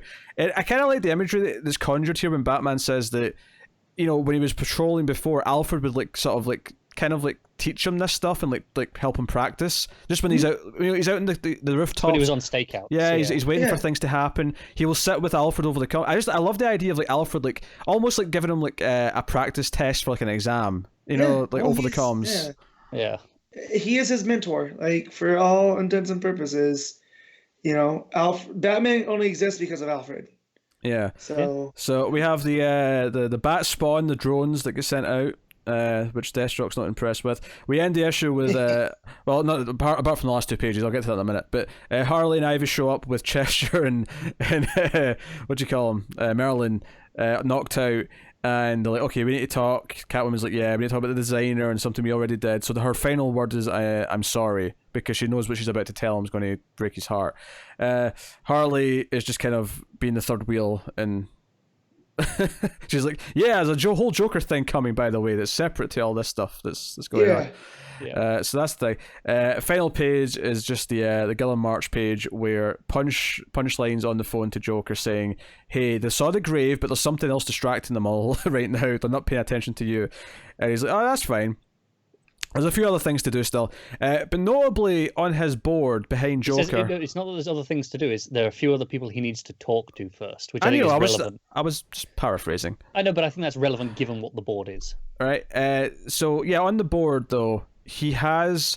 Nightwing, the Robins, Batgirl, all there. But notably, though, he has all the real names and photos of the real people. So he knows that Nightwing is Dick Grayson. He knows that Red Robin's Tim. He knows that Jason's Red Hood. Blah blah blah.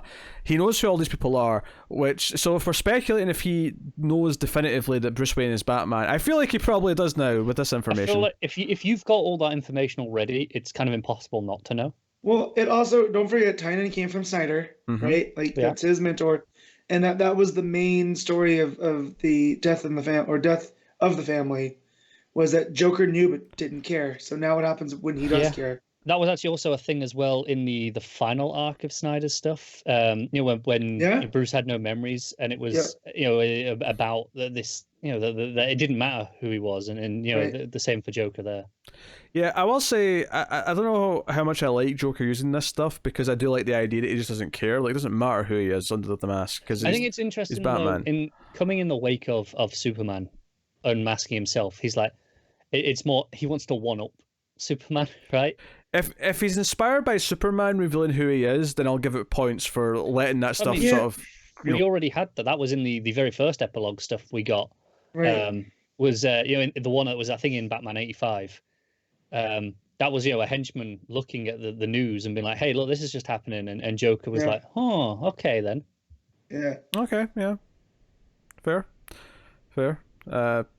So we'll see how this goes. I kind of like the Joker, like, and this is something I actually love about The Dark Knight, the movie, is that Joker isn't really a part of the main plot, but he forces his way into it. Like, there's a whole plot going on with Batman tracking down, these money, the money smuggling and all the mob and all their money.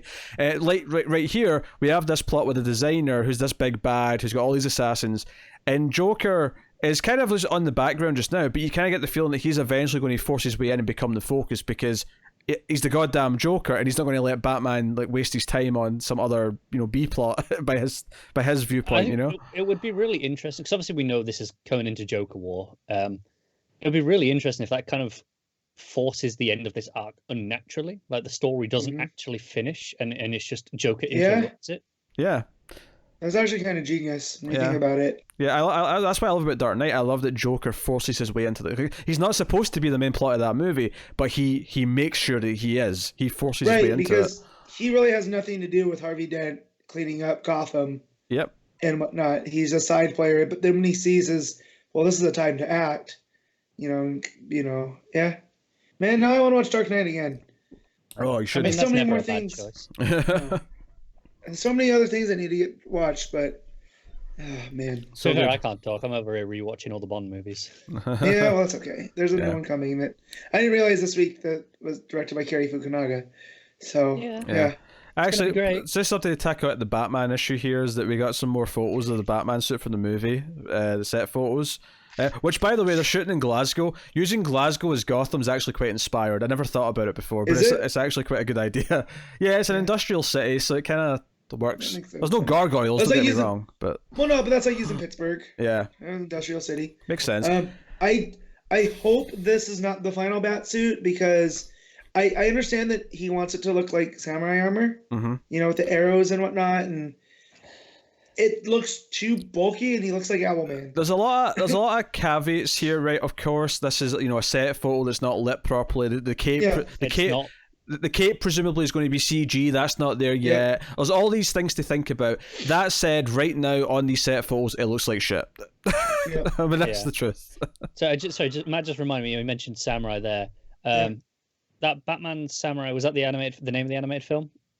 The Japanese one. No, it was Batman. I can't remember. Batman, not Shinobi. Batman. There was Batman something. It was, yeah. The Japanese one that was done by the Japanese studio. That's been turned into a stage play for Japan, and I was just like, what? How? Why? So it's Kabuki Batman? It's pretty funny. It's something. It just like the suit. It's like I was okay with a little bit of armor on the shoulders. Batman Ninja. There you go. From the first bit of footage, but in this clip, everything in his arm is so bulky. There's so many big chunky bits to it. It just looks a bit. Yeah, I'm not a fan, but I mean, I give it the benefit of the doubt. It's a set photo. It's not touched up with anything yet, and it's not even passing in the suit there. Yeah, it's a stuntman. Yeah, he's doing motorbike stunts because he falls off. That was the one clip we have, is that he falls off the bike. Yeah, so maybe it looks bulkier right now because a dude's falling off a motorcycle. I mean, right? He's got a padding. I mean, maybe. I mean, if they're going for this as the makeshift prototype suit, I could see that being the thing. But the whole samurai suit thing, we kind of already did that with Begins. That was kind of the point of that, is that it was kind of modeled out of a ninja suit. Which makes sense. I'm not saying that's a bad idea. Well, obviously, you did the whole League of Shadows thing there in that movie, and that's why he has fins on the gauntlet, right? Stop swords. For the record, the creative forces behind this movie are so strong that I still expect it to be good. But because I might really like this movie, but just think the suit looks like shit, and that's very possible. Yeah. That's a possible outcome here. I will say that bike looks straight out of Zero Year. With the kind of the bat ear inspired front. It looks exactly like that bike that we had. That was the big key image from the start of that promotional campaign. You had to remind me of that, didn't you? Hey, it's not a bad design. 0 Year. Oh, I hate it. So, yes, Batman. What we rating? I honestly, because we've had this is the third issue of his Batman, fourth maybe. I think this might be my favourite of his issues yet. It felt the most streamlined to me. It moved forward the main villain plot, also the Joker stuff. I like how it's including Catwoman and Ivy, also keeping Catwoman and Batman's relationship be a thing, but also have all these other players be involved. I think it's juggling things the best so far out of all the issues, plus the art's back to being good for most of the issues, so that's also a big plus. Matt, what are you giving it? I'm going to give this a 8. Cool, Karl? I'm a little bit lower. I actually preferred the first issue of this run over this one. I think this is better than the last one for sure. For me, I still think it's a little disjointed, just a little clunky in places here or there. But overall, it's still pretty good. So I'm going to give it a 7. Yeah, I'm going to agree with Matt and go with the 8. So there you go. That is Batman 89. We'll move on then to Justice League issue 41. Robert Venditti writing with Aaron Lopresti on the art. This is the story of the Eradicator showing up with an army of Daxamites that he is genetically altered so that kryptonite will not affect them. So they are pretty unstoppable. And much like Batman, I loved how this started with the two guys talking about Superman revealing his identity. I thought it was a really neat way of opening it and then having the fight spill into it. It's kind of weird that we had 2 issues do the same trick, but I mean, I don't think it's an effective trick, so sure. I hate when I get coffee on my suit and then he gets a wall thrown at him. Like, enjoy that then. It was pretty fun. I was probably the most critical of the last issue. I actually think this one, I mean, obviously we still have the fact that this is after Superman's revealed his identity, but you know what, I complained about the first issue, it doesn't really matter anymore, let's just go with the story. And I do think this issue is much better than the last one. I think it holds together much better, it doesn't feel as disjointed to me. It does a really good job of selling how dangerous having these Daxamites with these powers and without the weaknesses really are, because at one point they beat the shit out of the Flash and it feels really kind of brutal, and they're trying to hold off. Super speed as well. And they mention that they're not at full strength yet. They've only just arrived, so they're not quite got all the sunlight that it's going to take for them to. But it's only going to be a few minutes. In a few minutes' time, they're going to be up to full strength, and that's going to be a problem. Whilst Batman's trying to get Madame Xanadu to help out with the magic. Which I like. She's like, who the hell do you think you are, coming and knocking on my door that way? So I like that, because the last time we saw Xanadu, she warm hugged Carter Hall. Yeah. And the Batman's showing up, and she's just like, you know what? I don't have time for your foolishness. It's basically, it says, there's 2 types of heroes that come and see me: those who I know and we're friends, or those that just want stuff. Right. So, I like that a lot. And then he hits her with a sonic weapon. So I like that. And then he basically takes his belt to show his utility belt. Like, I'm not gonna make you do anything you want, but I have come for your help. Yeah, and he goes down and does the oath of truth, like the Arthur's Knights. Yes, yes. And I do love that she says, "Arise, Dark Knight," and I was like, actually, all right, I'm a nerd. I love that. Can I ask a question? Yeah. Because something stuck out to me in this scene, and I don't know if I'm just nuts and haven't noticed it recently, or if this was a change recently. But when did Batman get his pants back? His underpants, the trunks. When did he get the trunks back? While ago.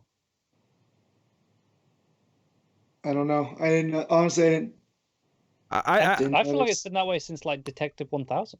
You may be right, but I'm like, when did he get the trunks back? Because I really noticed it when he was taking off the belt, and I'm like, did they have trunks in Batman? I can't remember. I'm gonna go and check it in the Batman. Yeah, they're there in Batman. They're in Batman. Okay.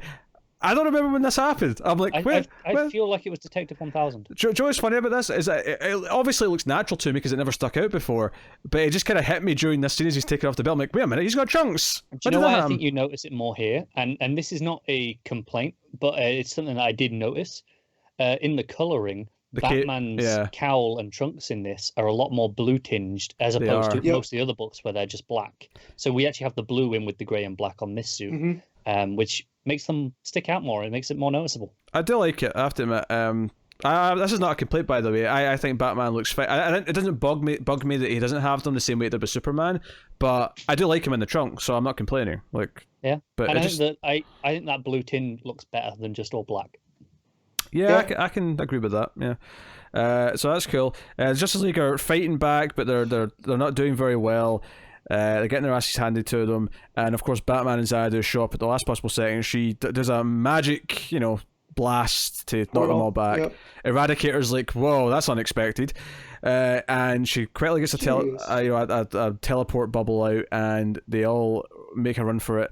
As Eradicator broadcasts from the Hall of Justice that he's going to basically kill everyone on the planet in about an hour's time.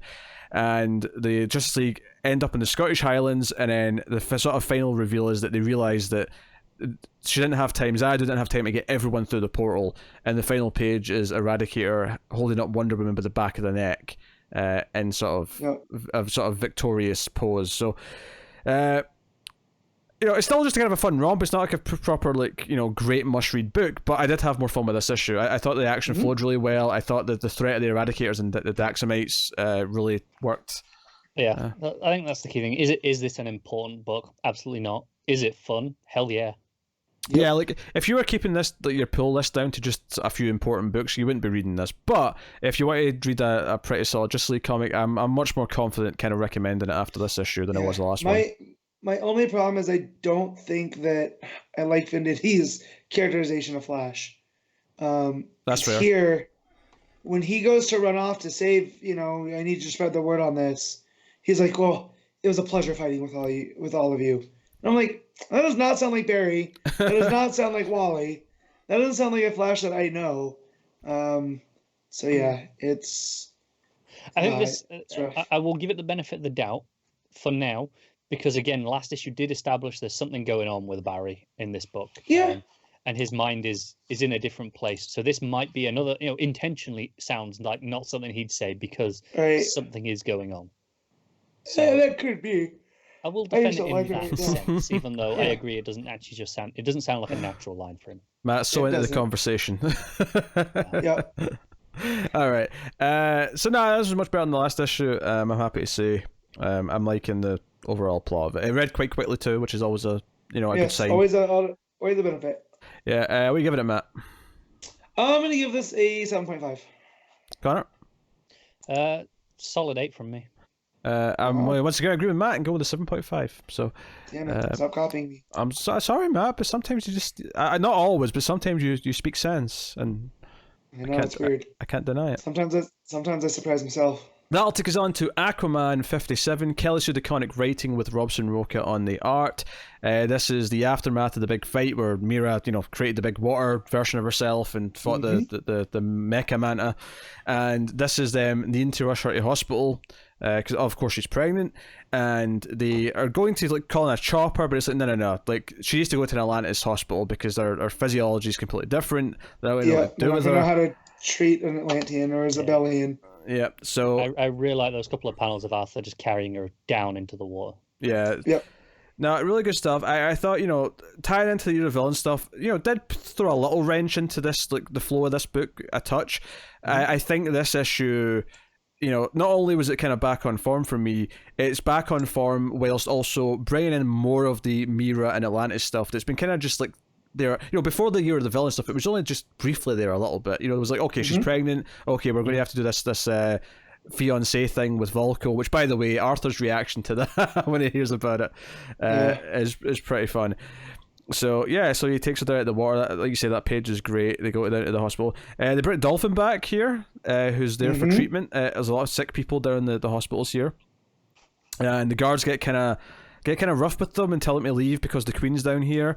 And I feel like this is something that's going to maybe come up a bit more prominently next issue. Yeah, we know there's an epidemic going on, so obviously there's a lot there. They're full to capacity. Yeah. Right. So, and Dolphin's kind of treated like scum because of who she is as well. So I'm sure we're going to maybe get some sort of proper, follow on from this next issue when maybe she runs into Aquaman or whatever. But yeah, so we have this funny little exchange where he finds out about Volko being engaged to Mira, in name only, of course. And I loved, Orm, because Orm kind of represents a part of Aquaman for me, which I like, but had been overused for a long time. And I was kind of happy we hadn't seen him in a little while here. And I think when he just stormed into the hospital demanding to be there for the Queen, I just kind of started laughing because I thought this is kind of wonderful. Yeah. I'm into this. Yeah, it's very soap opera-y. Yeah, right.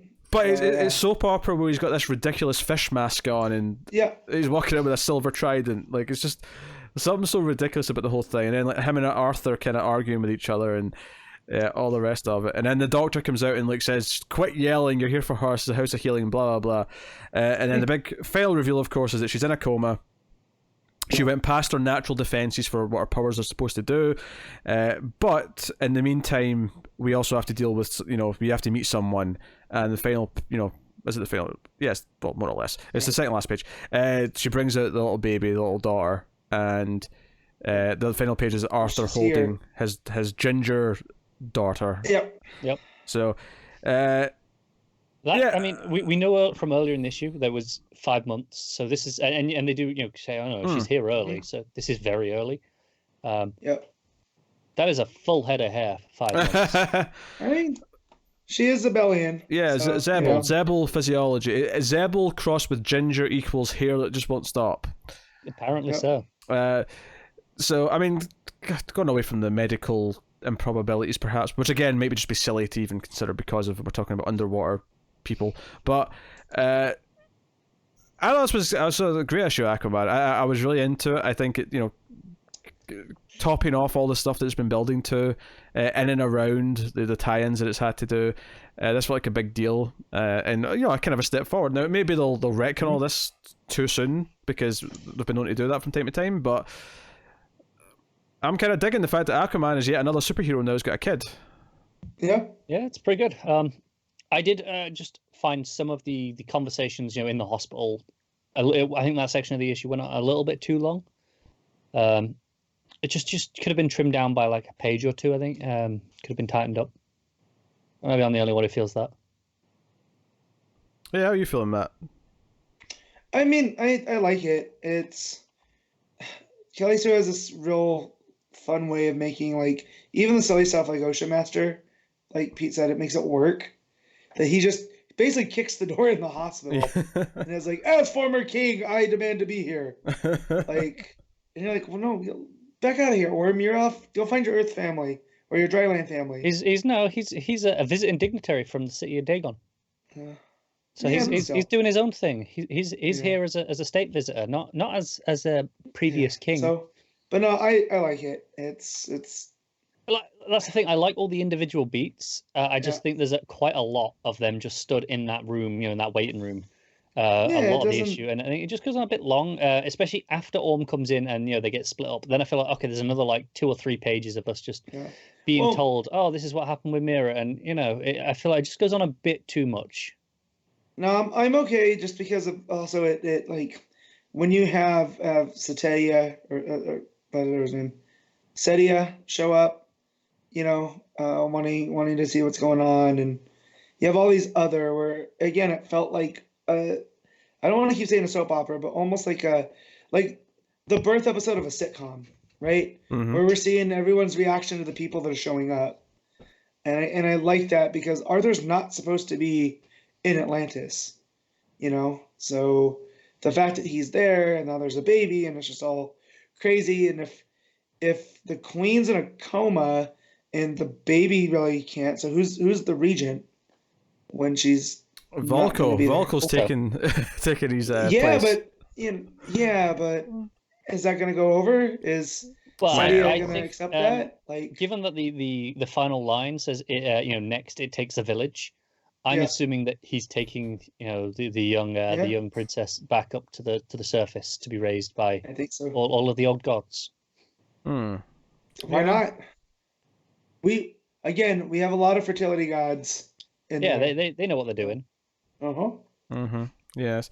No, I kind of love that it was just focused on like, okay, we have to go to the hospital and we spend the rest of this in the hospital. I like when they don't feel the need to like. And it did have some good world building because it was setting up all this stuff that's going on in Atlantis, which we've not really seen much of, and using Dolphin as a conduit for us. Where okay, if you've been reading Aquaman for a while, before Kelly Sue's run, you know who that is. She means something to you. So having her be turned away and treated like this is like, okay, we have a stake in here to care about the fact that they're being mistreated. It's not just some faceless Atlantean, which is cool. So I kind of dug that. So I was into it, and obviously Rocha's art, as per usual, is pretty solid, not perfect, but yeah. Honestly, I think my biggest problem with the issue was actually on the very first page, that kind of dense recap panel that felt not enough to be a recap page, but too much to just be in one panel at the start. It was just really like awkward. I don't know. Did anyone else find that like just didn't flow that well to start the issue? Like the very first panel. There's on the splash page that we got at the start. There's just a narration box, full of recap stuff, and I don't know. It just didn't play right for me. Fine by me. I'm still not over Aquaman's tattoos more than that. Like those stick out more than the recap box, you know? I mean, honestly, like, if we can't have a proper recap page, I'm okay with a panel like that, or a narration box like that at the start. Yeah, fair enough. I don't know, it was too dense to just be a narration box like that for me. Yeah, I mean, I prefer that it's there than it not being there. Yeah, fair enough. I appreciated the just the catch up here. That's what happened last time, remember? Mm-hmm. Basically, comics need their version of the previously on Lost. Yeah, and that's what this felt like. Yeah. So, cool. What are you giving it, Matt? I'm gonna give this a 7.5. Connor? Yeah, 7.5. I'll go a touch higher. I'll go with the 8. I dug it. So, there you go. That'll take us on to Legion of Superheroes, issue 4. Brian Michael Bendis writing with Ryan Sook on the art. So this was finally the orientation of John Kent. He finally got there. Yeah, well, not all of it. No, because something happens. But I will say, for as much as this is not my Legion, Bendis is getting closer with each issue. So the fact that we get to see the origins of, well, not exactly the origins, but the backstories of each of the founding members. Mm-hmm. And well, so even before we get to that, the first page does a good job of explaining Triplicate Girl, right? Because I don't know these things, right? And it explains Triplicate Girl is one person. It's not 3 people that merge together. It's one person who splits in 3. There's a difference. Right. And it makes that very clear. And I'm like, okay, I understand these. And they go, and in their culture, right? So each one of them, they're part of the same thing, right?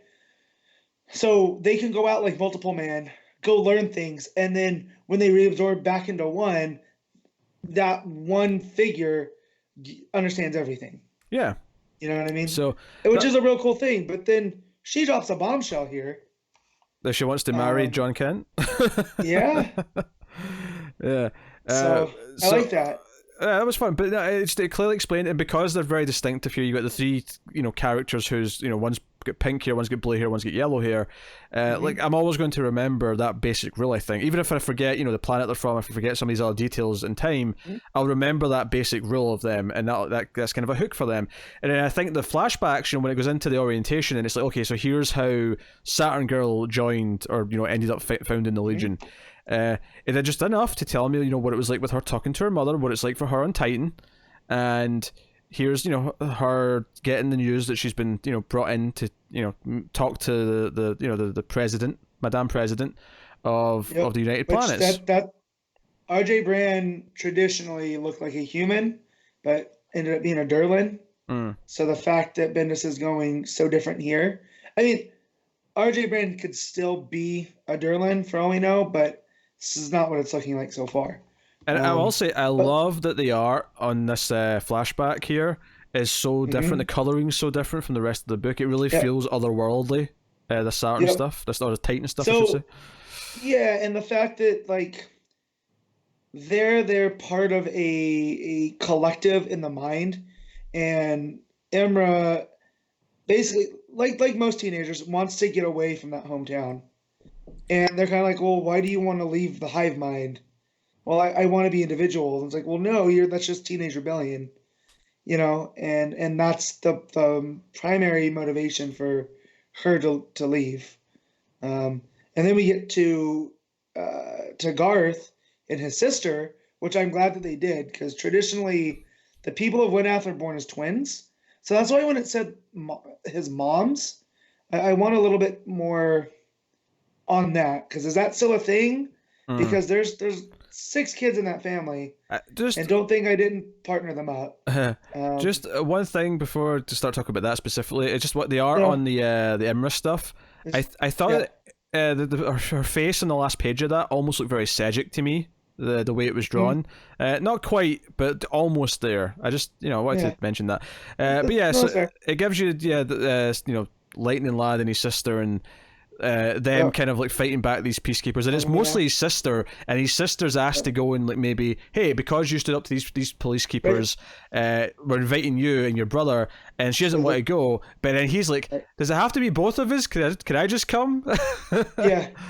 Yeah, so, and it feels like he's kind of in his twin sister's shadow always, so that he's taking this, and that's again playing with the Legion mythos, is that they're always together. You know, it's Lightning Lad and Light Lass. And so the fact that they're splitting them up, and I almost feel like she's going to be a part of the I think they're called the Renegades, but they're basically like an anti-hero version of the Legion, where they're doing things on their own terms outside of the United Planets. And because she seems very much of that revolutionary type, right? That they're standing up for the people of Wynath against the science police. Against the state, yeah. It's the independent kind of like, you know, freedom fighters, yeah. And so the fact that they do that, and of course she's not going to go work with a man of the United Planets. Yeah. I feel like Bendis is setting something up. You know, the fact that he's made a point here of introducing her, clearly defining that she is this way. She's going to be, I mean, maybe given how this issue ends, where the Federation, so I'm thinking of Star Trek, United Planets,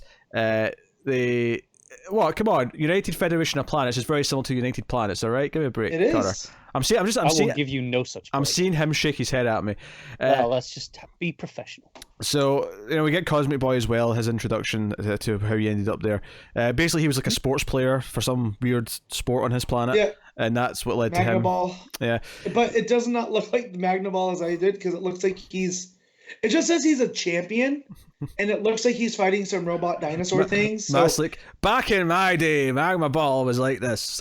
Yeah. So they don't say Magna Ball, do they? They just say he's a champion of some kind. Yeah, I don't think they actually...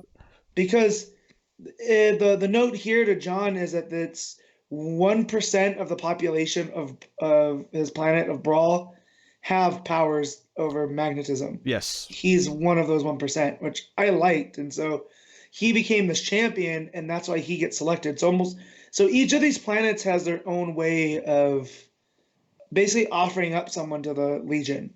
Yeah. Like, this is like, you know, Imra goes because she feels like she wants to be different. And then Garth wants to get out of his sister's shadow. And he basically rose, you know, Cosmic Boy.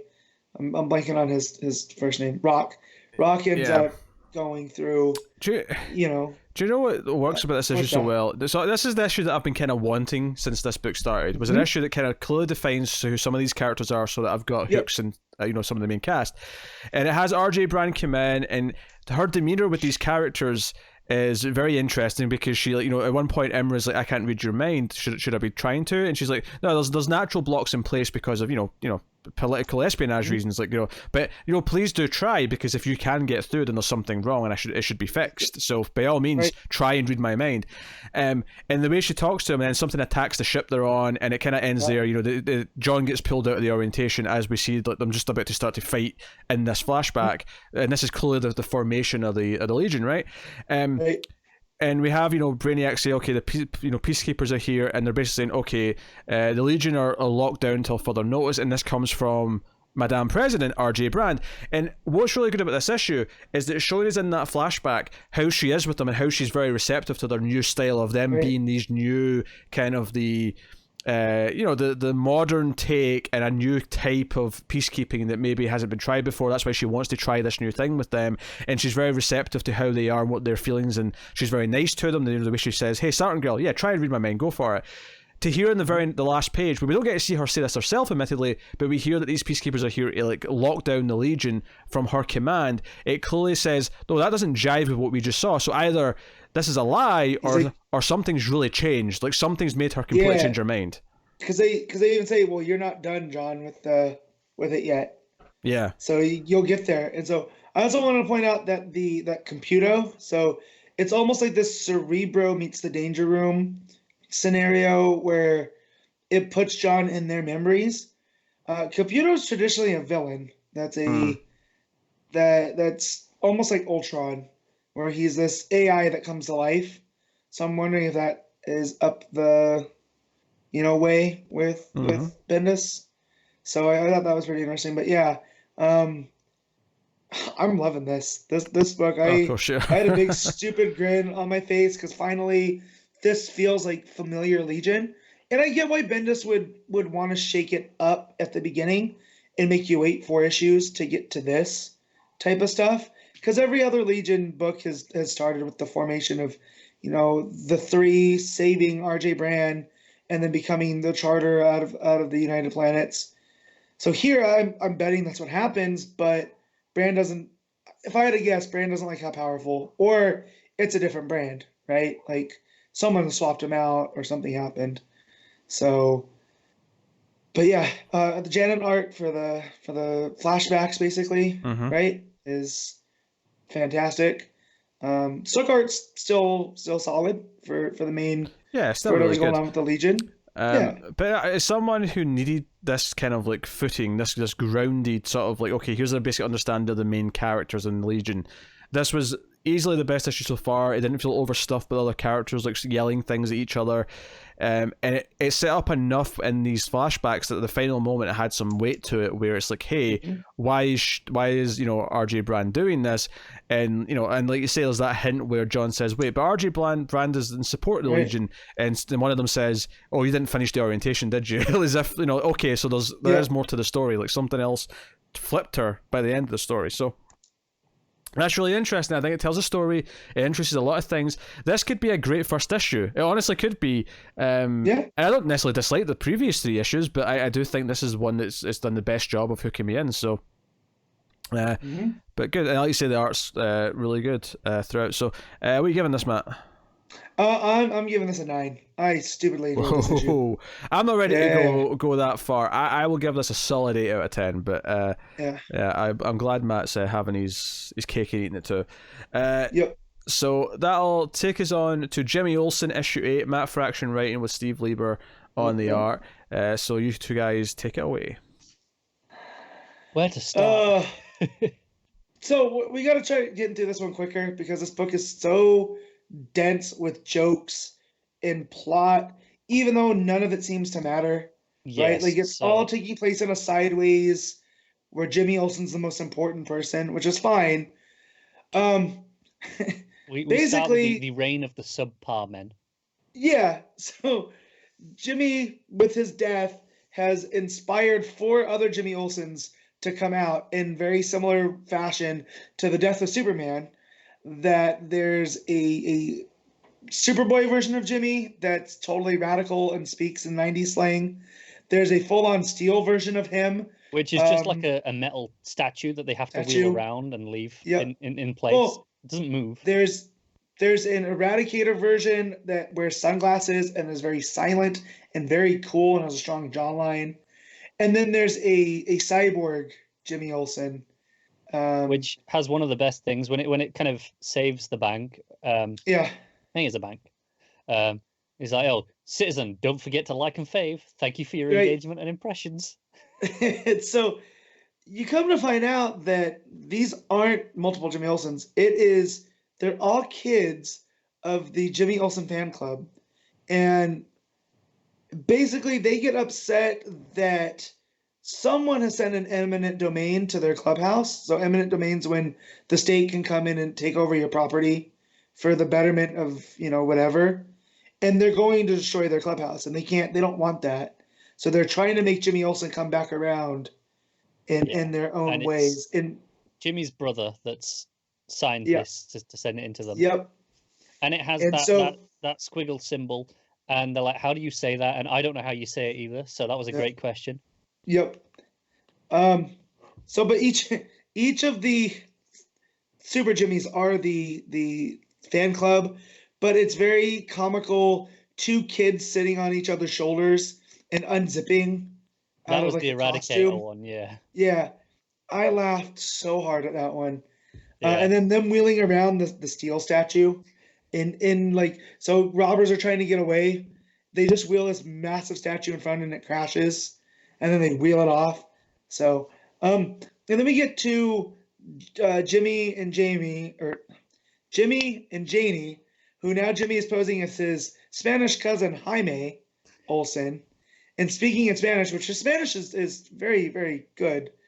And they're in the I'm not even gonna try because there's so many C's in this one, but at Coolidge College, which was the original home of the first Adam Alprat, and basically the mayor has said that nothing ever exciting happens in our city, but we know excitement follows the Olsens, so you're like, free. We need that Olsen bump, and they're like, "What's the Olsen bump?" And you look it up, and it's basically, the government gives you out benefits, after the arrival of metahumans, usually following Jimmy Olsen's arrival in a place, and we get the mayor's his full name. Yes, which changes with each issue. Yes, because there's no Jimberly in this one. No. This one was Jim Chinny, Jim Chimchiri, James Jimmy Olsen. Yes, and so, and the mayor's also very complimentary towards Janie's playwright, like her playwright ability. Yeah, and how she's basically changing the culture around stage shows and stuff. So I thought that was real fun. But as they're in the city, his ex-wife at this point crashes her. Well, they're still married. She crashes her ship into the side of the building that they're staying in, and wants to know, did you forget what happened in Gorilla City? He goes, or the last time he was in Gorilla City, he goes, oh no, I remember. And he tells the story about how he was. He does King Kong basically. Right, but he becomes a giant human in Gorilla City, and he climbs to the top with a gorilla bride, and he lost who he was for a minute. And she goes, "No, that's not what happened." Wait, how often do you go to Gorilla City? In Gorilla City, and he's like, "Yeah, that was the last time I was there." She's just like, "Because are there two Gorilla Cities?" It's like, "No, I know." Because, are you sure about this? Like, well, yeah, it was on CNN. Well, Gorilla CNN. And it's just a gorilla reading the news, right? And man. And then she says, "You don't remember the time you were on the book tour?" Because, of course I remember that, but you asked about the last time. That was the time before. And he was like, "You were there again since that?" The second time. Yeah, that was the second to last time I was there. This is the moment where I have changed the voice of Jimmy Olsen. Because she goes, "How often do you go to Gorilla City?" And he just goes, It's a city full of gorillas. I go all the time." And that's the point where I started reading Jimmy as Charlie from Always Sunny. Yeah. Like that moment, I was like, "Yep, that's it." Because you could definitely see him yelling "wild card" and jumping out of the back of a van. You absolutely. Also, you've been watching a lot of Always Sunny. I have. So but that line in particular was just like, I can hear that coming out in Charlie's voice. So you didn't get that annulled? He goes, "Oh yeah, I mean, I'm going to, but a lot has happened." And then she looks and sees Dexter there. She's like, "And you still have the cat?" He's like, "Well, I try to find him a good home, but that's very hard right now." So I took him to a shelter, but then Batman, and then there's this whole thing. So and then her dad interjects about how this is all related to his subspace time thing, and like, really, he's like, "Well, I just want to be a part of the conversation, too," And as they're all having this, they go to leave because the car's not working. That's why they're stuck in Coolidge Town or whatever it's called, Coolidge College. Calvin City. Where President Calvin Coolidge established Coolidge College, where the it was like God fraction.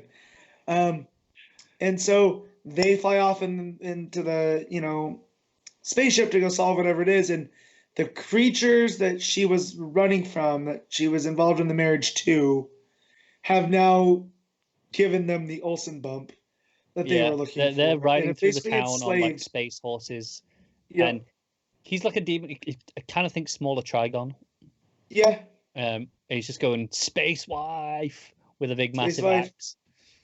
And one of it almost mimics, or that was one of the other pages too, where it mimics the cover of Action Comics #1, because you see a guy with his hands in his head. And that wasn't that page though. That was one of the Jimmy Olsen's subpar men. Yeah, that was near the start. Yeah. Okay, but the Space Wives, very, very funny. That said, with all of the plot lines coming together and falling back apart, I'm glad this is almost done. I get that. Just to see if it's going to stick the landing or not. I think even if it doesn't, it's been so enjoyable that I'm okay with it. Because the only bit we did briefly miss over was the the porcadillo, got visited That's right. by Jim Corrigan. Not Right. that one. And not the Space Ghost one. Yeah. Or Space Ghost. Rage Ghost. Yeah.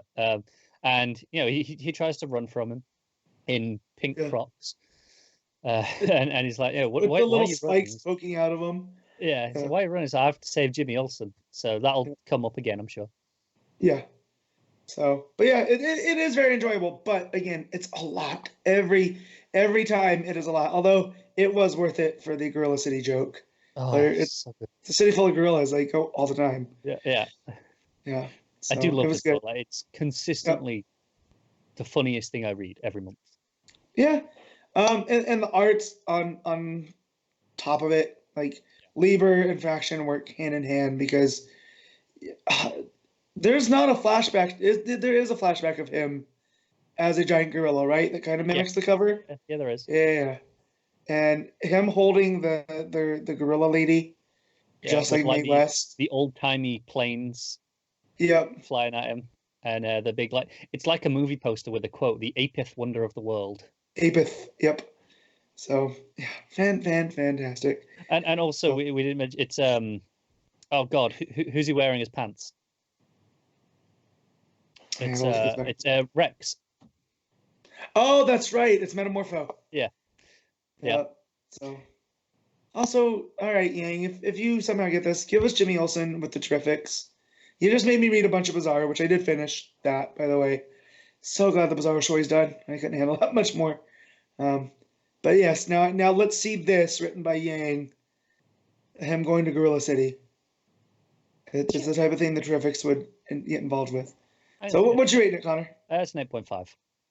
Okay, I'm going to give it an 8, just a little bit beneath you. But yeah. Never be beneath Connor. It's a bad idea. That will take us on because I feel like having a break still. Wonder Twins issue 12 is next. Mark Russell writing with Stephen Byrne on the art. Yeah, so I'm the only one that last issue. And I will say it. Oh, you did? Yeah. Nice. It sticks the landing. I feel like knowing what we know about this, that it got extended another 6 issues. And we kind of only had one bad issue where it was that fill-in that was at issue 7. Where it wasn't Byrne on art, and it was clearly just shit, quick, give us time, scramble for something. Yep. So the story that's been told through this one is basically the redemption of the maths, of Polymath and her dad, and basically how the Wonder Twins believe in humanity almost more than the Justice League, right? They're almost outside of it. Yeah, it's kind of like the Justice League's got a bit cynical. It's got a bit just like, this is what we do. There's procedures for everything. And kind of Zan and Jane are... Yeah, Zan and Jane are like, well, no, that's not why we came here. That's not why we intern. We actually want to make the world a better place. And you can tell it's definitely Mark Russell looking at a younger generation going, hey, don't forget why we do this, right? It's the people. It's not just because, hey, it's our jobs.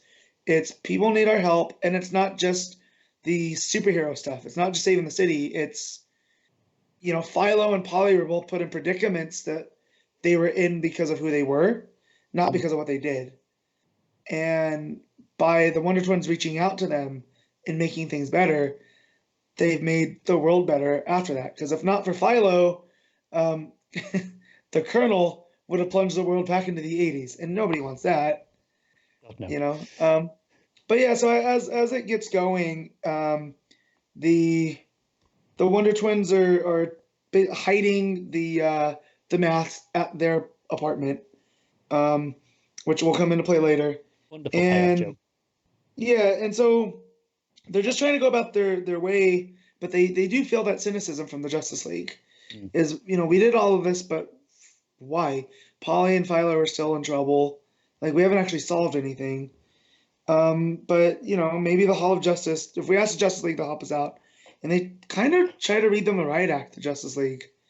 And Zan and Jana fight back at them. And so Superman's like, which he then used, Superman gets mad that they stole a spaceship. And they're like, well, from Lex Luthor. And then like, you used to free Philo Math, a known associate, and the creator of the Colonel. The artificial intelligence almost set theirs back to the 80s. And then Zan's like, yeah, he also saved it. if not for him, we'd all be working at Hickory Farms. And I'm just like, what the hell, man? What does he think the 80s was? Right, exactly. And then Jaina kind of goes off and is like, at some point, before you had all the expensive abilities, before you had all the matching stationery. Yeah. Before you had all the matching stationery, there was a time you did something just because it was the right thing to do. Right, but now you sit here in a knitting circle arguing about the rules. We'll all go fix the planet. And then you just have Hawkman going, I like knitting. I do like knitting. I thought that was great. But then John also, sticks in, like, oh, they're bored. It's like, no, we're not bored. And in the current political climate that I'm seeing online, there's a lot of this kind of talk down from the older generation to a younger generation. And kind of being part of that older generation. It's like, well, no, don't discount the younger generation. It fascinates me the way that the current older generation looks at, like if you go back, like just go back to like the 80s, because that's what we're talking about. You had punk as a movement, which is born out of the youth mentality of wanting to change things and break the system.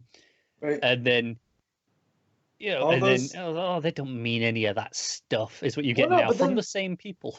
But yeah, so all those people that wanted to burn everything down because they were punk eventually sold out and bought in, right? Bought a suit, went to work, and now they're part of that system that they were trying to burn down. Yeah, and that's what they accuse the Justice League of doing here, essentially. Right.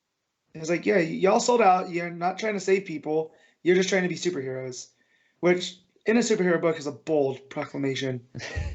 Yeah, and you could take this if you really wanted it. Oh, they're digging at Superman, but it's more just the Justice League of the establishment. It's general. Using them. Yeah. Well, yeah, they're the establishment, right? Yeah. And she goes, yeah, we broke some worlds, and in doing so, we saved the world. And Superman's like, that's not your job, though. She's like, you're right, it's yours. But you're not doing it, so we gotta have to. Right, and I love that. So Lex Luthor gets on to the cell phone. I forget her name. Cell phone Annie or whatever it is. Yeah, the phone lady. Yeah, and that basically the video of Zan just going through her purse and taking the cell phone, and that they want it back. So he puts together a league for her, and you have the Ringmaster, who basically just has a circus gimmick. But instead of a whip, he just has rings that bind around people. Right, and then they also have the the supervisor from the call center at the prison. Yep. And you see Scrambler back there, trying to correct this plugin problem, and he's like, well, what does she bring to it? He's like, well, she's middle management. She knows how to manage people. It's like her job. So they send them after the Wonder Twins, and they actually defeat them. The Ringmaster hits them with rings, so they can't, activate their Wonder Twin powers. Except Gleek's in Zan's backpack. He comes out to help. And he comes out to help because they're gonna throw them into a river, old style. Yeah, basically they just stop them before they can activate their powers, so they're screwed. Right. And so Gleek sees that the Ringmaster is the same one that horribly abused him, and he goes, lack of a better term, ape shit, and takes out Ringmaster until the cell phone lady hits him, which this is the most troubling thing in the issue. Poor Gleek getting tased. Yeah, little stun gun in the back. Right, so all hope is all lost when the middle management lady frees them, and you come to find out that, no, Scrambler jumped into her. He's kind of learned from his thing that he wanted to change the Earth, right? That was his whole gimmick. Yeah. Of wanting to swap people around so they know what it's like to be each other and have this little sense of empathy. So they end up teaming up and taking the cell phone lady out. And then he jumps into, from the Ringmaster, and they trap the other two into the phone, into the body. And yeah, so we find out that he escaped using that plugin, swapped with the middle management, came to save them, and that, his parting words to them is, be careful what boxes you let people put you in, because once inside, you'll never get out again. Yeah. So they go back to the Justice League, and the Justice League And they're like, "Oh no, you found them," because they've got Yeah. the maths there. And Right. then and Batman just goes, "How did the world's greatest detective figure out that you have that your best friend was hiding you in your apartment? Is Yeah. that really your question?" Yeah. So they, that's so good. So they end up, basically redeeming the Maths and the Wonder Twins by creating that they're going to put some of the Justice League, funds to work and create this building called Asterisk, which looks like an asterisk, which is pretty Yes, cool, assessing strategic threats requiring innovative skills and knowledge. right? And so yeah, and they're gonna have the Maths run it, and the Wonder Twins. Yeah. So, and then we see basically a recap of the whole series about, you get the smelly guy back and how, Yeah. that never really sat well with Jaina and the Maths and reconnecting them. Yeah. You got a little And- panel of the middle management inside the Scrambler's body. We're like, "Oh, Yeah. you don't understand. I'm not the Scrambler. I work here." It's, "Shut up Yeah. and eat your Luther paste." Each of Luther paste. Yeah, and then a year later, they're in the new headquarters for Asterisk in, I'm trying to see what here. Oh, if they ever, resent being stuck on Earth, because remember they were sent here kind of Yeah. against their will. And he goes, "No way, because as long as I have you guys, I'm never gonna be alone. You guys are stuck with me." And then it ends, and it's kind of like, this is what the Wonder Comics has done so well, are these younger hero stories, Mhm. and about these are the future. And Yeah, and Russell's really pulled it off here. yeah, and I can't believe he stuck the landing twice now, because the end of that first issue, First the end of arc. that first arc, it wound things up really well. You had the whole thing with the Scrambler, and then outside of issue 7, so then the rest of them, he did Yeah. it again. This I is think- 2 Wonder Twin stories now that I can add to stuff that I loved. I think what makes this extra impressive is obviously he didn't know they were getting a second arc, because otherwise we wouldn't have had that fill in issue 7. Right? And you can tell, but it feels so cohesive, bringing back in things like the Scrambler. And, that was kind of just a part of the first arc. It was a relatively small part by the end. It was, it was a villain, but, not a huge thing. And then here making that kind of an integral part of the point of what the book is. Yep. And Well, it really makes it feel like one big story as well as 2 small ones. Yeah, and there's this seed of redemption and about not writing people off just because. Yeah. And that goes back to the Wonder Twins, and they're always kind of a bit of a joke, the whole form of water. But, here they end up actually making a difference. Just by being themselves. And there's still not Axe Cop. What's the Gun Cop? Gun Cop. Yeah. There's another appearance by Gun Cop, so it never takes itself too seriously while imparting a serious message, which is what I love about Mark Russell, and I'd love to see him on a mainline book. Yeah, and it's not really clunky with its message, because it makes sense for these characters to be having these opinions, and it doesn't just, it's not like, hey, look at this is what we're doing. It just does it in the story in a really natural way. Yep. So, I'm rating this. I'm going to give this an 8.5. Yep, same from me. Oh, look at that. So that'll take us on then to the Black Label section of the show. We have 4 Black Label books this week. I know. All right. So first Black Label book, Wonder Woman: Dead Earth issue 2, by Daniel Warren Johnson, who did both writing and the art. Am I the only one who read this? No, I read it. You read it? Okay, good. Wonder Woman's traveling with all these people that she ended up saving from like the gladiator ring that she went to last time, including the kids that found her. And we get some flashbacks to her growing up on Themyscira, which kind of ties in with the ending, because they do get to Themyscira at the end and Wonder Woman goes in. There's a big journey to get there, though. They fight a big monster at one point.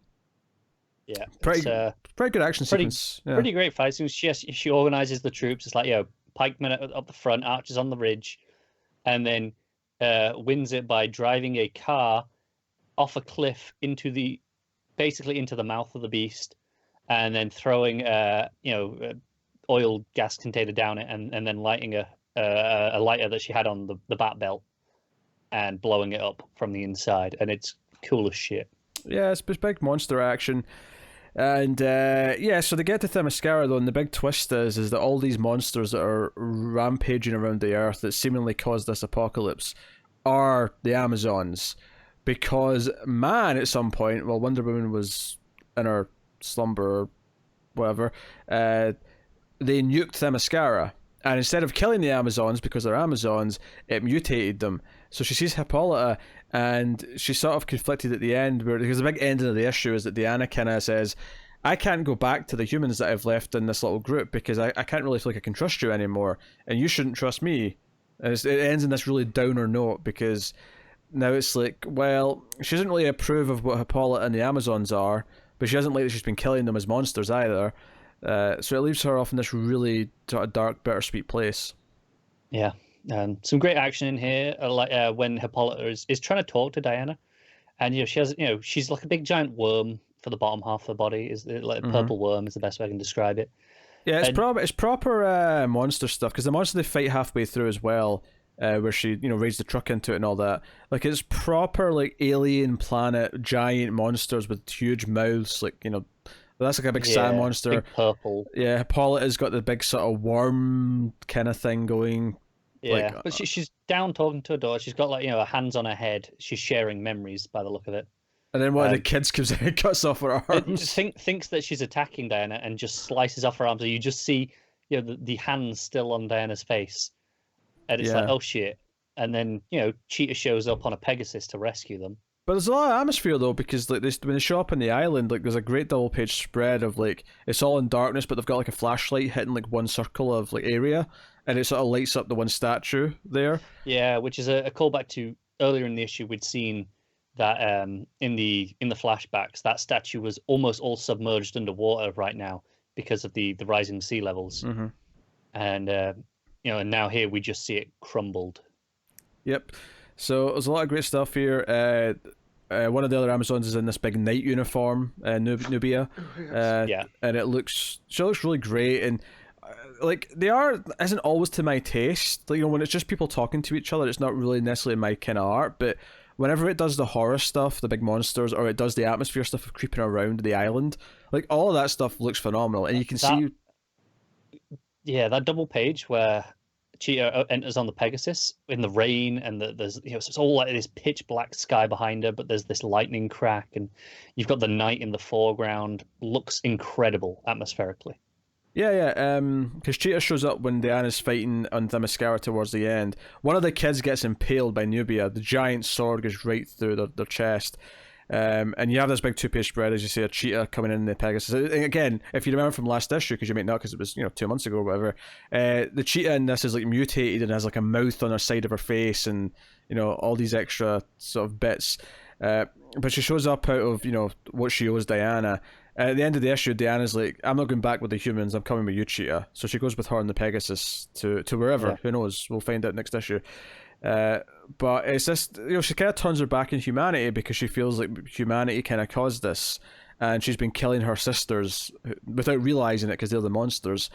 It takes this book down. I mean, it was already kind of a dark book just because of the premise, but this kind of takes it down a really sort of dark place for Wonder Woman in a way that it wasn't before. So, and honestly, for a book that's like 50, 60 pages, it did not feel like a chore to get through at all. No, it flies in. This is one of those great things that you often have with a artist who is writing it themselves as well. They know exactly what they want to portray in their art, so they don't feel that they need to overwrite it. As long as they're confident in what they've drawn, they'll often really strip back on expositionary dialogue. Yeah. So no, really solid. I like this probably more than the first issue. I thought this really put some interesting spins on it. I thought the action even looked even better with the monster stuff. Yeah, and there's some nice like thematic hints of where we're going, because there's a whole big part of the flashbacks is her accepting to wear the gauntlets that will, she has to submit to them, that will subdue her power, because they're terrified. Because we learn that Hippolyta stole blood from all the gods and like infused it in Diana to make her stronger. Yeah. I mean, I don't know if they were going with the clay origin here, where like she put this in the clay or whatever. But yeah, she got all the gods drunk and like took blood from them all when they were passed out. Yeah, and but which is why she's so powerful here and needs the gauntlets to kind of to weaken her. But I think it's really notable that she does not have the gauntlets in present day. So I feel like that's going to be quite relevant. She's unshackled, she's doing her own thing, and she's unleashed, and just how scary could she be in this final issue. Yeah, we'll see. But no, really good. What are you giving it? I'm giving it an 8. I'm gonna go 8.5. I liked the first issue, but it wasn't super exciting to me. It was kind of the weakest of the Black Label books, and it might still be that out of the ones that I've read, because obviously none of us tried the Harley and Birds of Prey one that just started. But no, digging this one. I'm more on board after issue 2, which is good. It's good if you come out of the first issue sort of liking it, but not necessarily being 100%. It's nice to come out of issue 2 being like, you know what? No, that completely convinced me. So yeah, this is only 3 issues, isn't it? 3 or 4. Okay. Yeah, because I thought Joker was 4, but it's only 3. But there's the one shot now that kind of makes it 4, I suppose. But that does bring us nicely on to Joker Killer Smile issue 3. Jeff Lemire writing with Andrea Sorrentino on the art. In this story, we have this Ben, the therapist, who the big twist last issue is that he is actually his family, who we thought were still with him. He's been hallucinating and he's been going crazy treating the Joker. It's kind of a different take on like the making Harley crazy story. Yeah, and the art, of course, is fantastic, and this is like him, because the last issue ended with him painting his face like a clown, almost kind of like the Joker movie, that kind of clown makeup. Yeah, and he comes into Arkham. He hits one of the guards, and he comes into the Joker, and the Joker's like, "No, I'll always be there for you. They left you, but you're with me now." And he breaks down, and there's a full page of it just on a white background of him like just weeping in Joker's arms. It's gorgeous, and a lot of the narration, because we have dialogue, but a lot of the narration is still in the form of that the children's book. Yeah, Mr. Smiles. Yeah, because later on when Batman shows up, he's Mr. Pouts. Yeah. But he's like, they're going to leave, and what's interesting is he gives him a bit of paper and says, "This is where they are. This is where your wife and son are." And he's like, "Oh shit!" Like, and I got really worried. I'm like, how dark is the end of this book going to be? Like, this might actually go full tragedy where he kills his family or something. Like, I almost believed. But I want to talk about my favorite panel, because the lights go out, right? And it's like there's the sirens blaring, right? Red alert, something's going on. And we see Joker's like, smiling. He's like, we're going to open all the doors. And we see the SWAT team coming through Arkham, and we hear the clicking of the shotgun from the guy at the front. And then there's a full page spread of, it's that classic moment where, if you imagine in a movie, like they're going past like a door with a shotgun, and then just out of the darkness behind them, you see like the villain, and the guy, he knows he can't turn in time to hit him with a shotgun. He knows he can't do it in time, but it's Killer Croc, who's like obviously like 2 foot taller than this guy. And it's honestly, I saw this and thought, this is going to be my panel of the week. I may be and something else in this book tops this moment though for me. Oh really? Well, I mean, because I might pick this. I don't know if I will yet, but it's there's a possibility I might, because this is a phenomenal. It's panel. incredible. I turned onto this and went, "Oh shit!" that is a hell of a page. Yeah, and at this point, Ben's outright helping him escape, and he gets this note from Joker with the address, and they're going, and the narration here from the storybook is like, we're throwing a party for everyone, and all of the friends, including the Two-Faced Man, they're all joined in, and there was blood and violence everywhere. Yeah, because you see the riot going on. There's Zaz, Pigs there, Two-Face.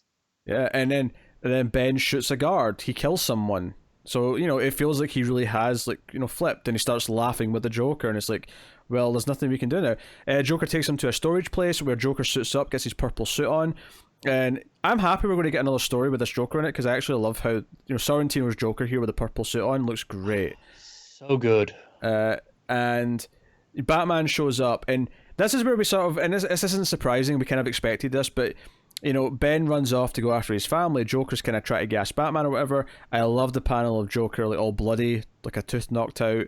And he's like, hey, you've got to make a choice. He's going after his family. You either, stay with me or go and save them. Kind of thing.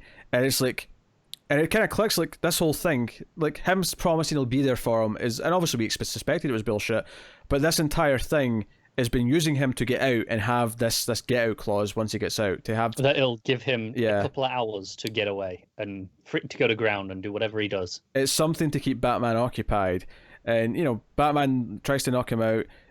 Ben shows up at this place. He's got a clown mask on. He walks in and his wife's terrified, And then the son walks in and he's holding a gun up to the wife, and it's this tense moment. And then he starts hallucinating and seeing his son with the Joker, like, clown makeup on.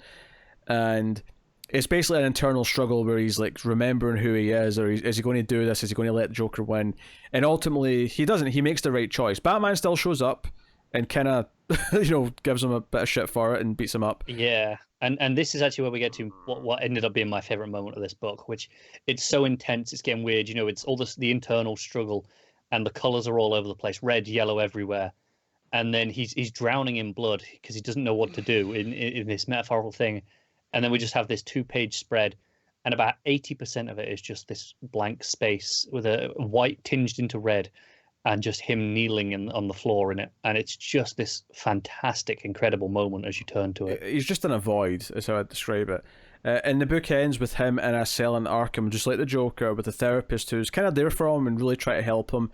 And he's talking about how, the Joker getting his head, and she's like, oh, but you won. You eventually did win. You did the right thing in the end.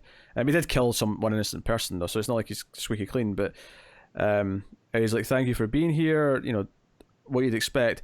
And the final page is just this little girl, like, lets go of her balloon by accident, but a hand grabs it, and it's the Joker with, like, a hat on, and it just ends, kind of there. We've got a little story time thing. Yeah, because there's a little bit that here that says, Joker's a disease. He goes out there and he spreads what he is, this chaos.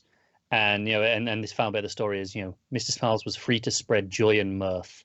Yeah. And they all lived happily ever after. And it's kind of like, oh, shit. So I'm still kind of dark. Yeah, I'm actually really happy we're getting the follow-up to that, even if it's just one issue, just of Batman going after Joker, to give us kind of the happy ending, I suppose. Kind of, yeah. To give us Batman getting him, just because it'll make us feel better. This is probably my favourite of the 3 issues. This is a 3-issue mini that I think started strong, got great in the 2nd issue, and then this was like a knockout. This issue. So, and obviously Sorrentino's art was absolutely spectacular, as it always is. And I love the dichotomy of the styles that he has. The regular Sorrentino, what we expect, and then the storybook cartoon, children's thing. But it still matches this color scheme with all the purples and greens in it, and it's so good. Yeah. So what are you giving it? That's a 9. Yeah, I'm giving it a 9 too. Joker Kill Smell issue 3.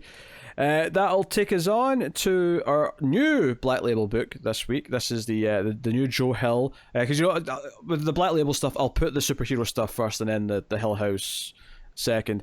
So we have 2 Hill House books this week, and obviously one is Plunge issue 1, Joe Hill with Stuart Immonen on the art.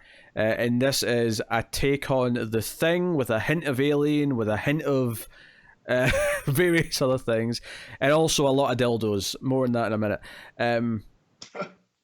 He could have just not said that, and we could have got to it organically, but hey-oh. Oh, I'm sorry if I spoiled the dildo reveal for you, man. Maybe a little bit. So, obviously there's a lot of Thing comparisons. This ship that's been missing for decades shows up. It's transponders, sending out a signal, and this company wants to send in a group of people to try and collect it. But there's a little bit of trickiness here because it's washed up in Russian waters. It's in Russian waters, and the government's not exactly given the okay, but they haven't told them not to. Mm-hmm. And Russia's dealing with a tsunami response, so they're not going to be exactly looking at this little island chain. When I said there was a bit of alien in this, what I meant by it is that this company sending them in to recoup their stuff felt very Weyland-Yutani to me, and it felt... They're shady as all get out. Yeah. And the guy... I don't buy for a second that the representative... Oh, yeah. This guy is such Paul Reiser in Aliens because he's trying to play it like he's a nice guy. Like, he actually cares. And I'm sure we'll get some reference. Because obviously we've all been going, it's The Thing. And they're very aware of that because of some of the character names. Oh, yeah. Captain Carpenter. Yeah. I love it. And there was a Russell as well, right? Mm-hmm. Yes. Yeah. So it's like, okay, they know what they're doing. I'm thinking of the eventual, TV show movie. And who do we get to play Captain Carpenter? I was thinking. Who? You have Wyatt Russell grow a thick, awesome beard. Because at first I was like, oh, this guy screams Chris Pratt with a beard, right? I was going to say Tom Hardy, actually. Or Tom Hardy. Like, someone, like... But then I thought, wait, the Thing. Kurt Russell has a son. do Oh, you have him grow a beard. Like, I love this issue, right? And I think the one of the things you can knock against it is because it is very much the first 10 minutes of whatever this great sci-fi horror movie is going to be. Right now. Right? Yeah, is that it doesn't really have that much plot advancement in the sense that there's one page at the end, it's like, hey, the horror thing's coming, but other than that, but I appreciate this at the same time though, because I love that it takes the time to introduce like our main diver, you know, the woman, the English woman. Yep. We see her, you know, swimming with a shark, and like we've properly introduced her personality and what she's like before she joins the rest of the team. Who we meet the captain and the businessman, the representative. We get all the dildo jokes. There was a couple of the sort of the comic relief, the comic relief crewmen who are making fun of the captain. You know, we get a proper set of characters introduced, and it feels like they get enough time that I'm like, yeah, this is an ensemble cast in a movie. I can totally see this clicking together like so this. So the crew are all related, right? They're brothers. Yes. So there's that going on for him too. Looking at Captain Carpenter, by the way, this is Chloe Mitch Gerrard's. Just FYI. A little bit. You're right, yeah. So we get all of these that does a really good stuff on the characters. Like I know exactly who these guys are. Like the captain's a bit gruff, but he has his heart in the right place because he starts talking about like, so they salvage and they specialize in deep water salvage, and that he brought up a case one time, and when they opened it up, tangled body parts came out, and he thought he had found a human trafficking accident. And you get the impression that he kind of started screaming. He doesn't say that, but the way they kind of ride him on it is, it feels like he reacted badly. You get the sense of the history, and then they sort of make fun of him because it was just mannequins, right? But he freaked out because he thought it was human beings, and like, so you get a bit, and then the running joke of the dildos is quite good because when the woman comes on board, she's like, hey, I hear you who I should talk to if I'm in the market for some big dicks or something like that, she says. And it's a great way to run the joke forward, and it makes them feel like real people. And on top of that, just from a design point of view, one of the problems that we have in non-superhero books sometimes is that all the characters, if they're all normal looking, sometimes it's really hard to make them distinct. But no, the captain's got the big bushy beard, the representative's got the receding hairline with a thin beard, the glasses, and his wife is going to make him wear a life preserver. Exactly, the entire time. And when you see him on the boat when it gets started, he is wearing a life preserver the entire time. The brothers, the comic relief, one's in like a baseball shirt, the other one's got like a puffy orange jacket, and he's got short hair. Like, everyone is very distinct, so there's no mistake. Even though I've not remembered their names yet, other than Captain Carpenter for obvious reasons. Like, you know who all of them are at sight. Yeah. Visually, I just know who they all are. It's great, and obviously there's a lot of exposition here where he explains the ship and why it's important for them to get it back. That they were doing biological research, there's biological freezers on board that might still have specimens that are useful. Right, so. And in the lead up to this, when we get to the marine biologist, there's the opening scene is there's a guy and his dog on this island, and they walk up on their morning walk and see a whole bunch of giant squids have washed up, like beached themselves on shore before a tsunami, which I'm wondering if this is the tsunami they were talking about, wipes out the dude and his dog. And then when we jump to the marine biologist, you find out that these little sea dragon type that aren't normally this aggressive are killing each other. And so she wants to see what's going on there before they go. But she, so we don't know what she finds there. But when she finds the body at the end on this island, they look like those little sea dragon they're creatures? a little different. These they've got more of a blue tint to them that I don't think the sea dragons had. But I could be wrong. Yeah, basically what happens is that because they're getting close to where the ship is, there's like a little island, so they decide to spend the night there so they can have like a nice, campfire, kind of have a comfortable night before they get to the hard part of the mission. And again, there's some more character building and sort of friendly sort of banter and flirtation or whatever. And then, of course, the big ending is that when she goes to go for a piss in the woods, she finds this body wearing all orange. I don't know if it's necessarily implying like a prisoner jumpsuit. I may not be, but I noted that it was all orange just for the sake of. I did assume it was personally. Yeah, but it also could be a crew jumpsuit. They were on a science boat. He's also freshly bleeding. So I wasn't necessarily assuming this. Something? Yeah, I wasn't assuming this is someone from the ship they're going to because that ship's been missing for decades. I was kind of assuming this guy was a newer. Well, missing does not mean they're all dead. Who knows Right. No, what's that's been going true. on? Because That's true, but there's a thing where it says that the old man is now in his 60s, and the son that was on the ship would be in his 40s by now, or, oh no, in no, his 50s. no, it was 60s because the old man, I think, 60s. is Is in what- his 80s then. is in his 80s or whatever. Yeah. Okay. So then the son on the ship who was captaining the ship or whatever back in the He was on 90s, the ship. 80s, whatever it was. 80s. Uh, Yep. he was about 30 at the time, but now he's about 60. Yep. So So yeah, so I don't think they'd put that in without, we're gonna Mm. see something. All I know is I love Basketball Heads, but Yeah. this is the most fun I've had reading a Hill House book because this is prime me. Like this is that there's creature stuff, there's fun characters, the tension's there already. Like if this was a movie, this might be my favorite movie that came out this year. I mean, I love ensembles. I love survival horror stuff. Much like Aliens, it's them going into the aftermath of something and try to discover what went on and what's going on. It's very Resident Evil, the video game. Like these are all elements that I do appreciate and love, and I feel like this is doing that. And obviously, Immonen's art's solid because he's Immonen's Immonen. art's top. Yeah. But yeah, no, everything's clicking. I mean, I think I have found another creative that loves Jaws as much as I do.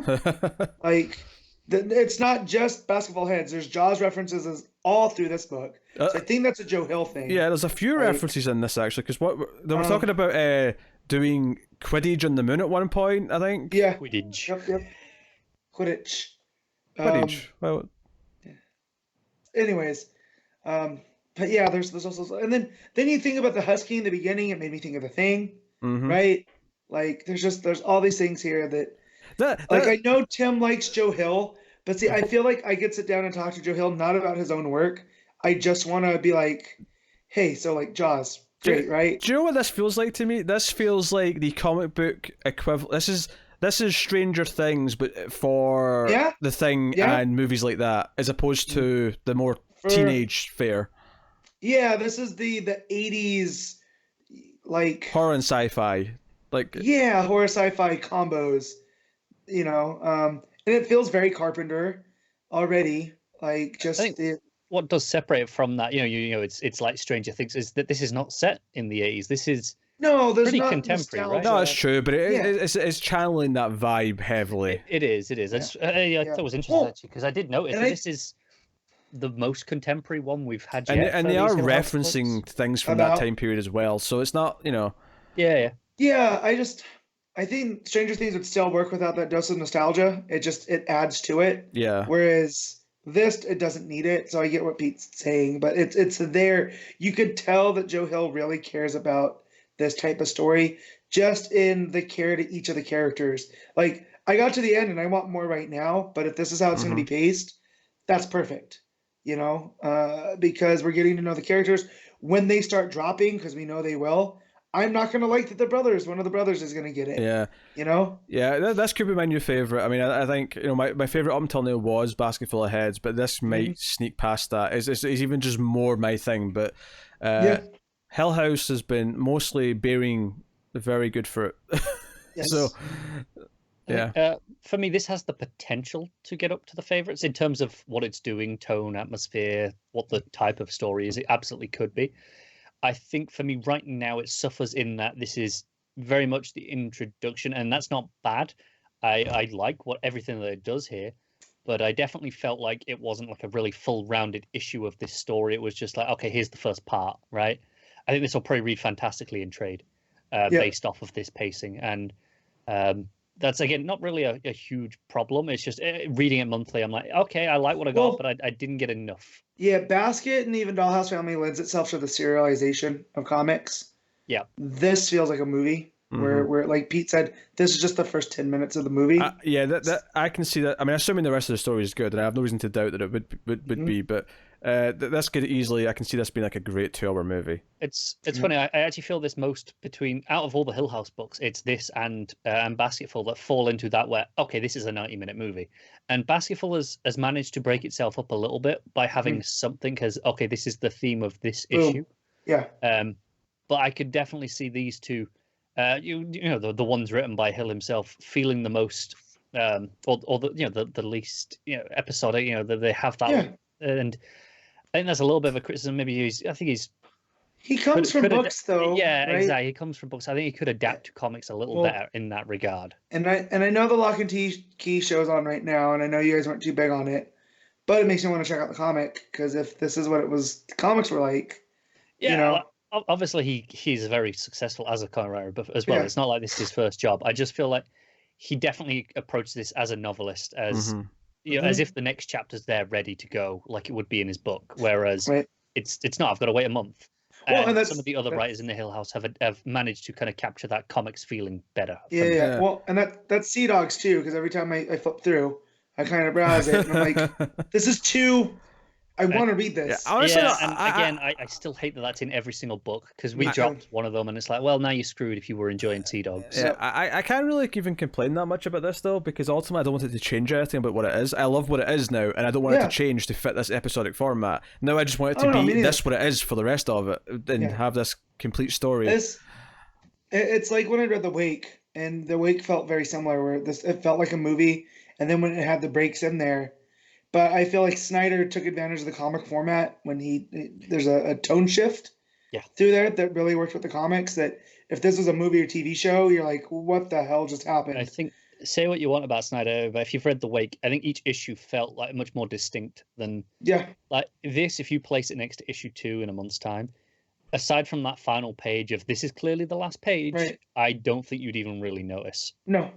Which reading in trade is going to be great. In trade, this is going to be a fantastic ride. Yeah. Which, I mean, let's be honest, most people will read it that way. This is going to have a much longer life after these single issues than it does right now. But I'm happy to be at the forefront. I'm happy to be, telling people to go buy this book, because I think you should support it.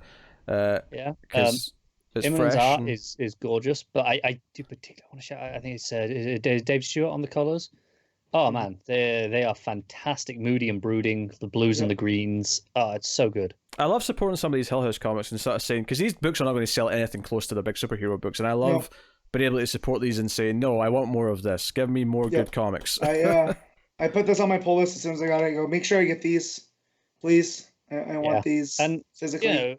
Whoever greenlit these knew that they're not going to sell tons. They'll sell presumably enough to justify their existence. I hope so. I haven't really checked their sales. Don't have no idea where they were kind of racking in, but I think that they've got the long term in mind, where a lot of these will be great bookshelf trades in the future, where they go, hey, every year when it gets to October and they point out, okay, here are some of the horror trades that we want to push this year. They can just throw these, hey, bookstores, stick this on your recommended shelf. It's just easy things to go that, and I think this will give them great longevity, in, over like decades, perhaps. Yeah. And just since you asked, I was curious, so I went back to the sales, just to see where Basket Full of Heads came in. On the Fuse list, it came out at number 91, and how many? That's issue 4, by the way, and it sold 22,000. That's better than some of those other. So it's better than some other DC books, and that's in the middle of its run, so it's kind of dropped off already. Yeah, that's better than what Supergirl did. So it only it's only got 2 more issues, and you have to imagine that if how many people are going to buy issue 4 of a 6-issue book and not buy the next 2? Most of them. Out of interest, compare that to Dollhouse Family, because that's one that's not got the big names attached. It's got a name in comics that people will recognize, but not Joe Hill. Issue 3 of that sold 17.6 thousand. Okay, so lower, but not terrible. It's not good, but it's not like the worst thing ever. Lolo Woods is 15.9, so just a little bit lower again. Again, that makes sense to me, because, like I say, Dollhouse has some creatives that are known in the industry, whereas Lolo Woods, I think they were new to comics. And then Daphne Byrne, 15.1 thousand. So what that's telling me is that even Daphne Byrne is holding its own against a lot of superhero books. I think, to me, that says that there's something to be said here for how much better sales sort of perspectives there is for miniseries, where because a lot of these books that are selling under that are like they're in issue 30, 40, 50. I feel like that's maybe actually lends an argument, unfortunately, to no, if you just do 6-issue books, they'll sell, they won't drop too much before issue 6, and then you start again somewhere else.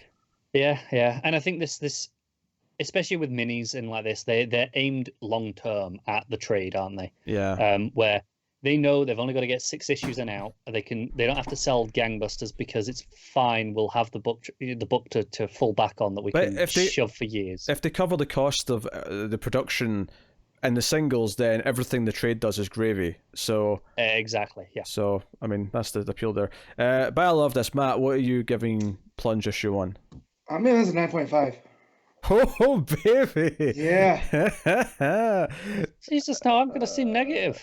Carl, what are you giving it? I'm giving it an 8, and I feel like for an me, 8's so good, Connor. No, it is. It's really good. It's like no, this is great. I love the atmosphere. I love what it's setting up, but it's not at the meat of it yet. I expect this to go up over the course of this book. Hey, I me too. expect to give this higher.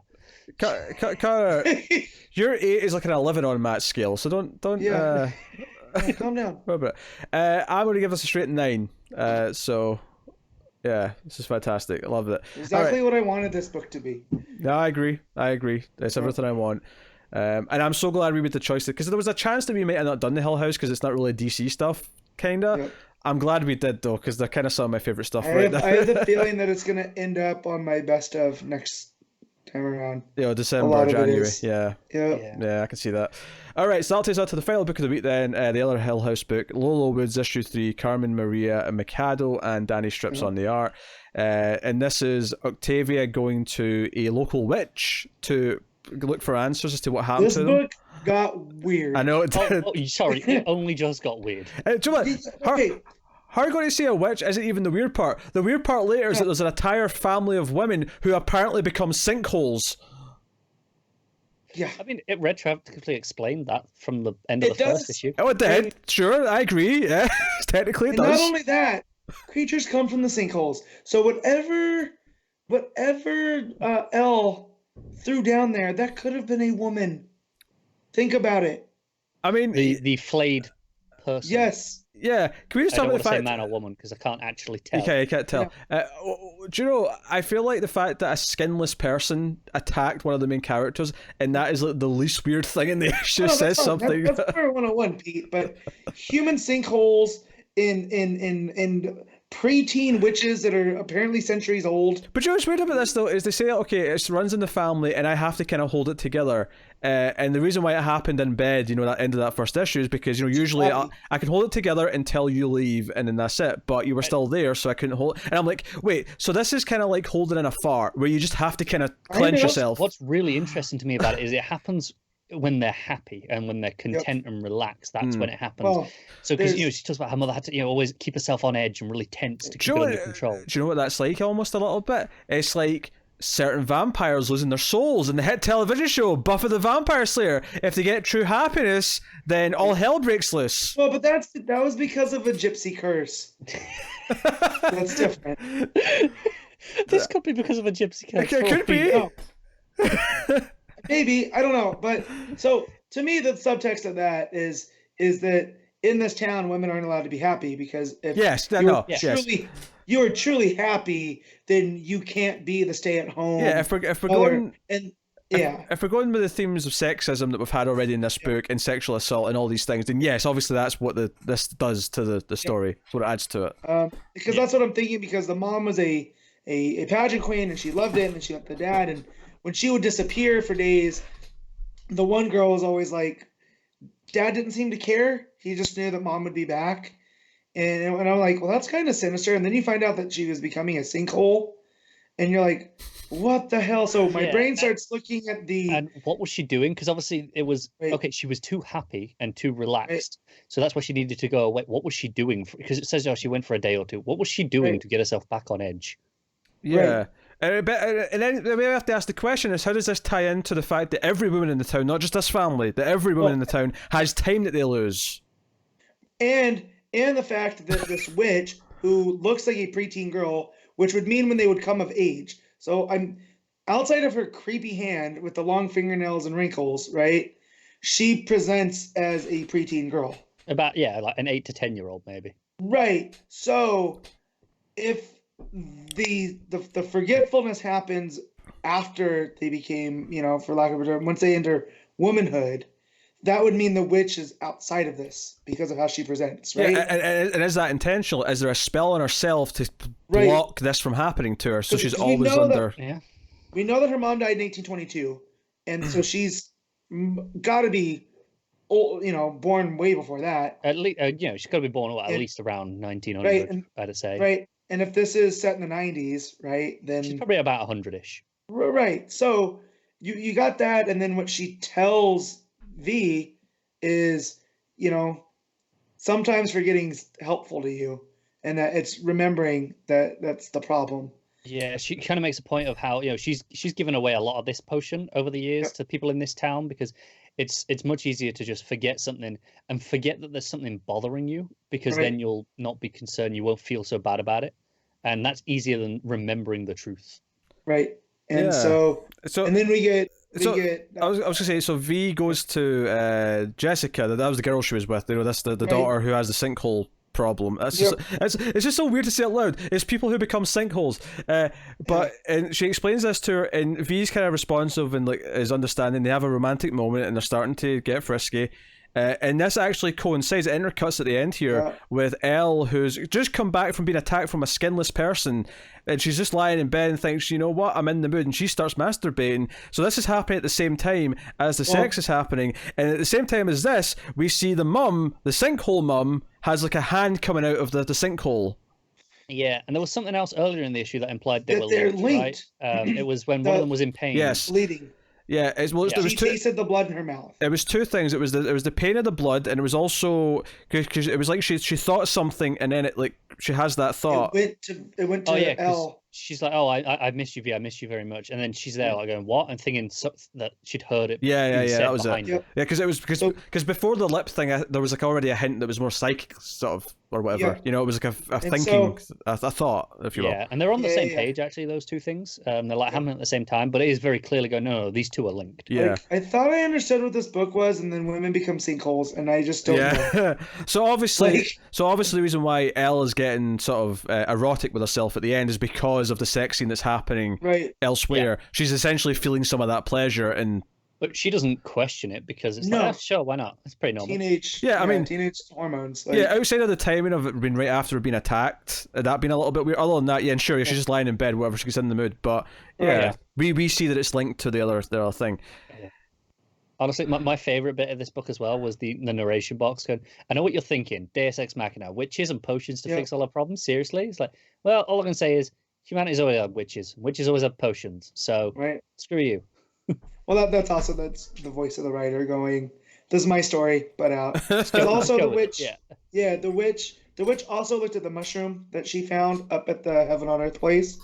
So that's interesting. Do you think it was one of the things that came out of the sinkhole people that's causing all this other stuff in the town, or is the sinkhole people cause whatever's causing everything else? Which one's the cause? I think that neither are the cause. I think there's a root cause. They're affecting all these things in different ways. Right. So the sinkhole and the mining in this town caused whatever, and now because they didn't listen to the earth and be like, get out. Now it's causing issues. The sinkhole people and the visual of people climbing out of sinkholes in the middle of people, that is straight up David Lynch imagery. That's what it made me think of. It made me think of something David Lynch would put in something. Yeah, I kind of love it. I've been enjoying this book for the first two issues, right? It's been good, and I've been enjoying the conversation around its theme more, maybe more so than reading it. And then this issue happened, I went, I'm so in. So I would never have thought sinkhole people became a word we would say on the show, but now it is.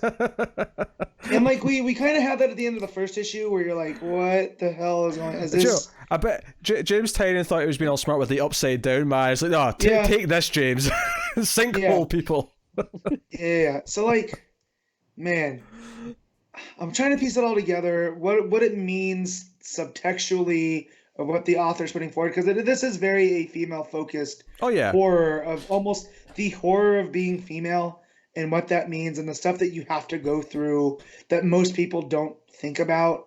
Because there's even that thing about the mom talking to V. I mean, to go back to what you were saying about, that you took this as meaning that they can't be happy because if they get happy, this happens. You could take that one step further and say that if they become happy, they almost become blind to the bad things around them, and that's why all these bad things are allowed to happen. Right. So it's just sort of taking that one step further. And So that- there's a lot of stuff going on here, which is good. Yeah, and that these two are the ones that almost are primed to break that cycle, but they're being pulled back into it, right? Mm. Because V wants to leave, and L knows that she wants to leave, but she can't leave her parents, right? So, and now that's what the fight was about. Was about one of them leaving, and that's how you break the cycle. Does she ever take the forgetful potion? We never see it, No, I think the witch puts it in a bag, right? but we don't But see we her never take see. it, right? No, because the last You say forgetful potion. Huh? Did they call it that? Because I mean, technically, it's the opposite. It's a remembrance right, potion. the remembering potion. No, it was a forgetful potion. It was a potion to make No. you forget more things. No, she wants to remember what happened to No, her. I know that's what she wants, but that's what the witch offered her. It was a potion to forget more, to forget that she wanted to remember something. Matt, corroborate this. Okay, I've got the dialogue here. The witch is holding up the little vial of potion, says, "This will help you forget that you forgot. It will help you forget that you forgot. Smooth out the snipped edges if that's what you want." Right. The So whole the point is it snipped makes her forget that she wants to remember anything, so she feels better about it. Mm, So it's a I don't know, forgetting 'cause I potion. read that as this was meant to. Well, I thought you might be able to help us figure out what happened. Why would you want that? Forgetting's easy. We do it as automatically as breathing. This will help you, right? Yeah, but then she says she's been trying to restore lost memories for over a century Damn now. it, I hate to say it, Connor's I don't right. have any real solution. God So it's damn a it. forgetting potion. I hate it. Yeah, I hate when he's right as well. It's awful. She takes that and she forgets that there's something that she wants to know. So then that itch of, Right. what am I forgetting? That goes away, And and that's- she feels better. Well, I don't know. I don't even It's- know if I it's- do, but my ignorance is friend bliss. does. So to me, this is not for her. This is for Elle. Yeah, could be. Because You're it's right. bothering Elle more than it's bothering her. So maybe she'll give it to Elle without her telling her. Yep. Yeah, Yep. yeah. All right. There you go. We give it a Matt. I mean, this one 8, mainly for sinkhole people. Connor. Yeah, 8 from me too, for kind of the same reasons, and how weird Sinkhole People's look in this art. Yeah, I'll give it an 8 too. It is I think this is the best. ghastly. Yeah, I think this is the best of the 3 because it's been the most intriguing issue. So no points for that. So that was the last book, which takes us on to the part of the show we pick our favorites of the week. They're our favorite panel / moment, favorite cover, favorite art, and top 5 books. So Matt, what is your favorite panel / moment of the week? This one's tough because there's a lot. We had a great week all round. Like, We did. yeah. I'd love to give it to Plunge, but nothing in Plunge sticks out. It's a Right? singular the art's moment. great. Yeah, Yeah. it's a singular moment. It's a nothing sinkhole people, but I don't want that in my brain anymore. I want it out. So I'm gonna go with Legion, and it's gonna be the first Janet page where it's Imra like meditating, in that whiteout spot. That's a pretty good, because that really snaps you into what this issue is gonna be about. Yeah, there's a lot of good options for me. You know, I could take obviously the one I mentioned from Killer Smile with the the red light and the shotgun and Croc. That was a fantastic page. There's a couple of things from Dead Earth I could even take. There's definitely 1 or 2 things from Legion or Plunge. Well, not so much Plunge, but Low Woods has got a couple of big moments. I think what I'm going to go. There's a couple of things from Unkillables that I could take, but I think I'm going to go with the tree lobsters page. Like, I think That's pretty good too. I just have to go with that. It stuck with me. Could we describe ourselves as mobsters because it would help with the rhyming in the chorus. It's just such a good goddamn joke. So that's my pick. Connor. Yeah, I'm with you. There's so many things that you could choose this week. There are those 2 fantastic moments in Killer Smile that we talked about. That I loved. That double page in Dead Earth. I'm gonna go just for something really simple though, in the complete opposite way. I'm going the one from Unkillables, just Deathstroke ringing the doorbell with his sword. Just cracked me up. That and I is loved pretty it. good too. That was That is pretty literally good, the too. first page we talked about in the show. I know, but I loved it. That I genuinely like that one small moment that he's just like so casual about ringing it. Like he's just stood that relaxed. He's just like, yeah, this is how he rings doorbells. There's just no second thought to it. It's like the worst trick or treater you're ever gonna get is Deathstroke. Yep. All right. So that'll take us on to best cover of the week. So I was looking earlier. I was thinking ahead because I'm being good. Some good ones, isn't there? Yeah, I mean the Aquaman covers are pretty good. Obviously, the DCeased variants, both the Matina one, even though it's Red Hood, which obviously upsets me, but even the Wonder Woman one that's like the It Chapter 2 poster is really nice. I have to go though. My pick, my number one pick though, is the regular cover for Plunge. It's beautiful, just stark white background, the sort of dark ship with just a tinge of red. Really selling the type of book that it is. Really good simplistic kind of design. So that's mine. Connor, what you got? Yeah, like I say, you mentioned a few really good ones there. I'm going to go with one of the ones you did mention. It is the Aquaman variant, the Chris Anka one. Love that. Again, stark white background. It's a theme this week. Matt, what you got? So the variant. Sorry, I did say the variant, didn't I? That's not the that's not the white background. That's the regular cover. They both have white backgrounds. Maybe I'm just misremembering. No, the other one's Aquaman kind of walking out of the sea. I remember being bright, but whatever. What you got, Matt? So I really like the Jimmy Olsen variant because it's him with the gorilla looking at a butterfly with a Superman logo on it, which it's pretty cool. Yeah. The Legion cover is pretty cool too because it's got the original trio on there. But I gotta agree with Pete that Plunge cover, it looks like a movie poster. Like if I saw that in the cinema, I'm like, ooh, what's this movie? Mm-hmm. This looks interesting. What's funny is I kind of prefer the variant on Plunge from Gary Frank. I like it, but that doesn't tell me the vibe of the book. That looks like a scene. Yeah, sure. Right? So this sums it up exactly. So yeah. Yep, that'll take us on to best art of the week. Oh God. Connor. Sorrentino.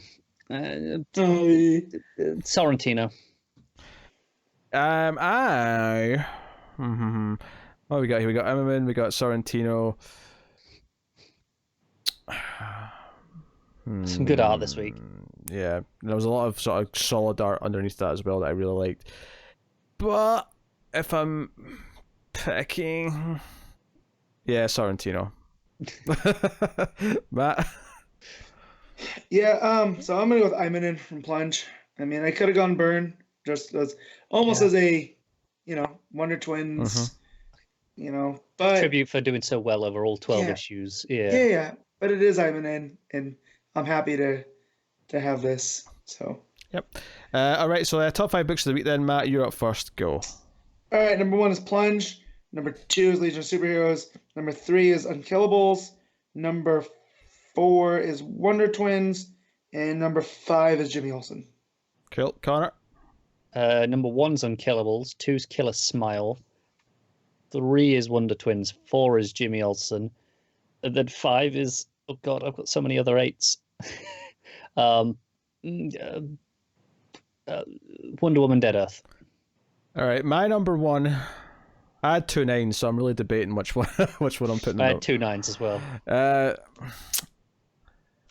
I think I'm going to go with Killer Smile at number 1. Number 2, I'll go with Plunge. Number 3 is Unkillables. Number 4 is...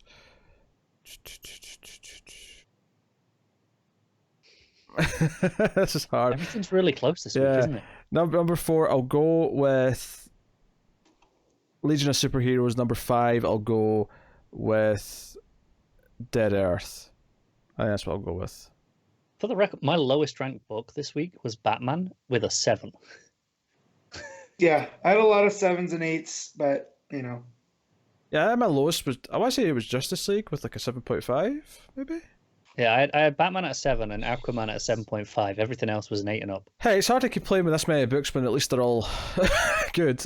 Quite good, yeah. Like there was nothing on here that I'm like, oh, I didn't really enjoy reading that one. Yeah. So, hey, what nice week, nice good week. Busy week next week, but at least next week the chances of having big news is lessened, right? Bloody better be. Right, so we should have a more normal length show next week. But here's what's coming next week. Action Comics 1020, Amethyst number 1. We have Basket Full of Heads number 5, Batgirl 44, Batman Beyond 41, Batman Curse of the White Knight issue 7. That's the penultimate issue of that. Batman Superman number 7. We have Detective Comics 1020. Dial H for Hero number 12. We got Far Sector number 4. We have Justice League Dark number 20. John Constantine Hellblazer 4 is also out if you're interested in that. We got Leviathan Dawn issue 101. I'm looking forward to that, Matt. Red 2 43 is out. We have Shazam number 11, Suicide Squad number 3, and Wonder Woman 752. As well as, of course, apologies, You're the Villain, Hell Arisen number 3. There's too many books. That's like 13 or 14 books, I think it was. On the upside, though, no solicits next week, no sales figures. Hopefully, DC don't drop any big announcements on us. No Matt, so we'll get through it really quickly. And no Matt, that's a good point. Yeah, Matt's missing next week, guys. I will send in my thoughts on my ones I'm very excited about. Yeah, the ones you get Leviathan, to. So expect a rant on White Knight. White Knight, Leviathan, what else is on there? If Fear of the Villain annoys him, that may be. Suicide Squad. If you check out Amethyst, that'd be interesting. Yeah, maybe. Yeah, if you bother. And The Basket. Those are my ones I'm really looking forward to. Tell you what, I'm not looking forward to. Yeah, a lot of those I'm like, yeah, sure. This could be a good week. And then I remembered that Batgirl was part 2 of that story.